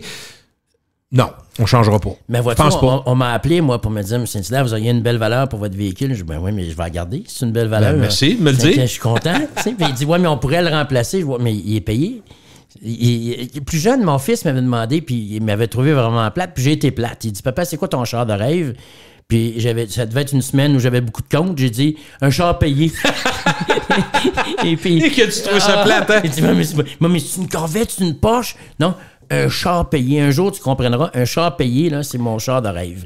Et puis, tu peux pas le vivre très longtemps, ton rêve, parce qu'à un moment donné, il fera pas 10 ans. Mais le temps qui est payé, c'est drôlement le fun. Ce qu'on devrait faire, c'est prendre la mensualité auquel on s'est habitué, continuer de la mettre de côté pour le... Oui, mais on le fait pas. Mais on le fait pas. Et puis, l'autre affaire, c'est que tu as parlé de Kia, Hyundai qui ne seront peut-être pas 10 ans. Je pense pas qu'il y a des voitures qui vont garder 10 ans beaucoup longtemps. C'est-à-dire que c'est tous des modules maintenant. C'est tous des petits ordinateurs. Et tu n'achèteras pas un Windows XP aujourd'hui. Et je m'interroge, moi, sur la capacité de ces nouvelles voitures-là, plus modernes, de vieillir. Parce qu'un spécialiste disait dans une entrevue aux États-Unis que j'écoutais, où il disait...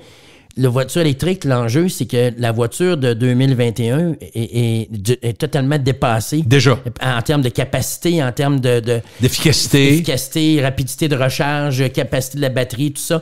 Alors, ça veut je dire comprends ce que tu veux dire. Il va être désuète beaucoup plus vite. Alors, si on parle d'obsolescence programmée, avec les nouvelles voitures, l'obsolescence programmée, quand tu vois le tableau de bord là, qui va de gauche à droite, puis que le miroir, c'est une caméra, et non un vrai miroir. D'abord, il va coûter combien quand tu vas l'accrocher sur le bord du garage? Ceux qui n'ont pas eu d'accident récemment, je veux juste dire, moi, j'avais eu, à l'époque, j'étais porte-parole de Lexus. Oui. J'avais un gros Lexus LS 460, le gros modèle. Le magnifique. Puis oui, c'était superbe. J'ai beaucoup aimé ça dans le temps, mais aujourd'hui, je suis plus là. On a une plus petite voiture, on en a juste une. Parce qu'on vit en Haute-Ville, on a moins des besoins. Et nos besoins et nos intérêts ont changé aussi.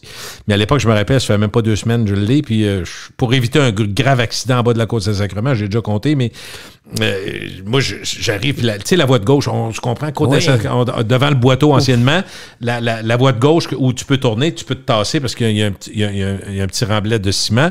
Je me tasse à gauche, puis là, je me rends compte que c'est sa glace bleue. Ouf. OK, fait que là, moi, j'ai une grosse voiture pesante, là. Il y a un petit char en avant qui est vraiment près de Charest, puis il y a plein de monde qui passe dans l'autre sens. Je me dis, moi, si je vais le cogner, il se tue. Il se tue, parce que je vais le pousser dans le trafic. C'est sûr. Fait que là, premier réflexe, puis j'ai eu quand même quelques secondes, pas beaucoup, mais quelques secondes, j'ai comme on dit, praille à gauche. J'ai tourné mon volant le plus possible à gauche pour aller pogner un poteau. C'est ce que j'ai fait. J'ai frappé un poteau, mais juste le devant de ma voiture. Fait que là, c'est le devant. Mais quand je regarde, le reste de la voiture n'est pas posé. C'est juste le devant, la vitre. Mais c'est un ordinateur, les voitures. Bilan, 19 500. Je suis content d'être assuré. Mais ce que je veux dire, c'est des ordis sur pattes, là, les voitures. Plus sont technologiques, plus sont grosses. Plus ça Puis moins ils réparent. Tu veux pas d'accident, ça, je veux vous dire. Tu veux pas. J'ai 2 projecteurs multimédia que j'utilise, moi, puis qui sont en réparation, ça fait plus de 2 mois. Ils n'ont pas les pièces, ils n'ont pas de technicien. C'est une autre affaire, ils n'ont pas de technicien. Alors, ils t'ont étudié à Chaudiano? Ils m'ont pas dit ça encore. Ça s'en vient. Ça va arriver, tu sais. 2024! C'est sûr. Mais j'aimerais ça le garder. Ils vont bien, les projecteurs. Ils ont un bris, mais réparez-les, puis je vais être content de les garder. Encore une fois, ils sont payés. Alors, j'aimerais ça les utiliser. Mais ils sont pas capables de les réparer? Probablement que je pourrais pas. Et la dernière fois, il dit, on trouve pas. Puis il dit, combien? Je dis, qu'est-ce que vous me recommandez? Ben, il dit, on continue de chercher, mais ça se peut que je sois obligé de me tanner puis d'aller en acheter un autre. C'est probablement ça qui va arriver. Quand est-ce que tu en as besoin? C'est ça. Maintenant? Et c'est là que ça revient. Je suis pas sûr que c'est mon sac à l'épicerie qui va créer le plus de pollution. Moi, j'ai l'impression que toutes ces affaires-là...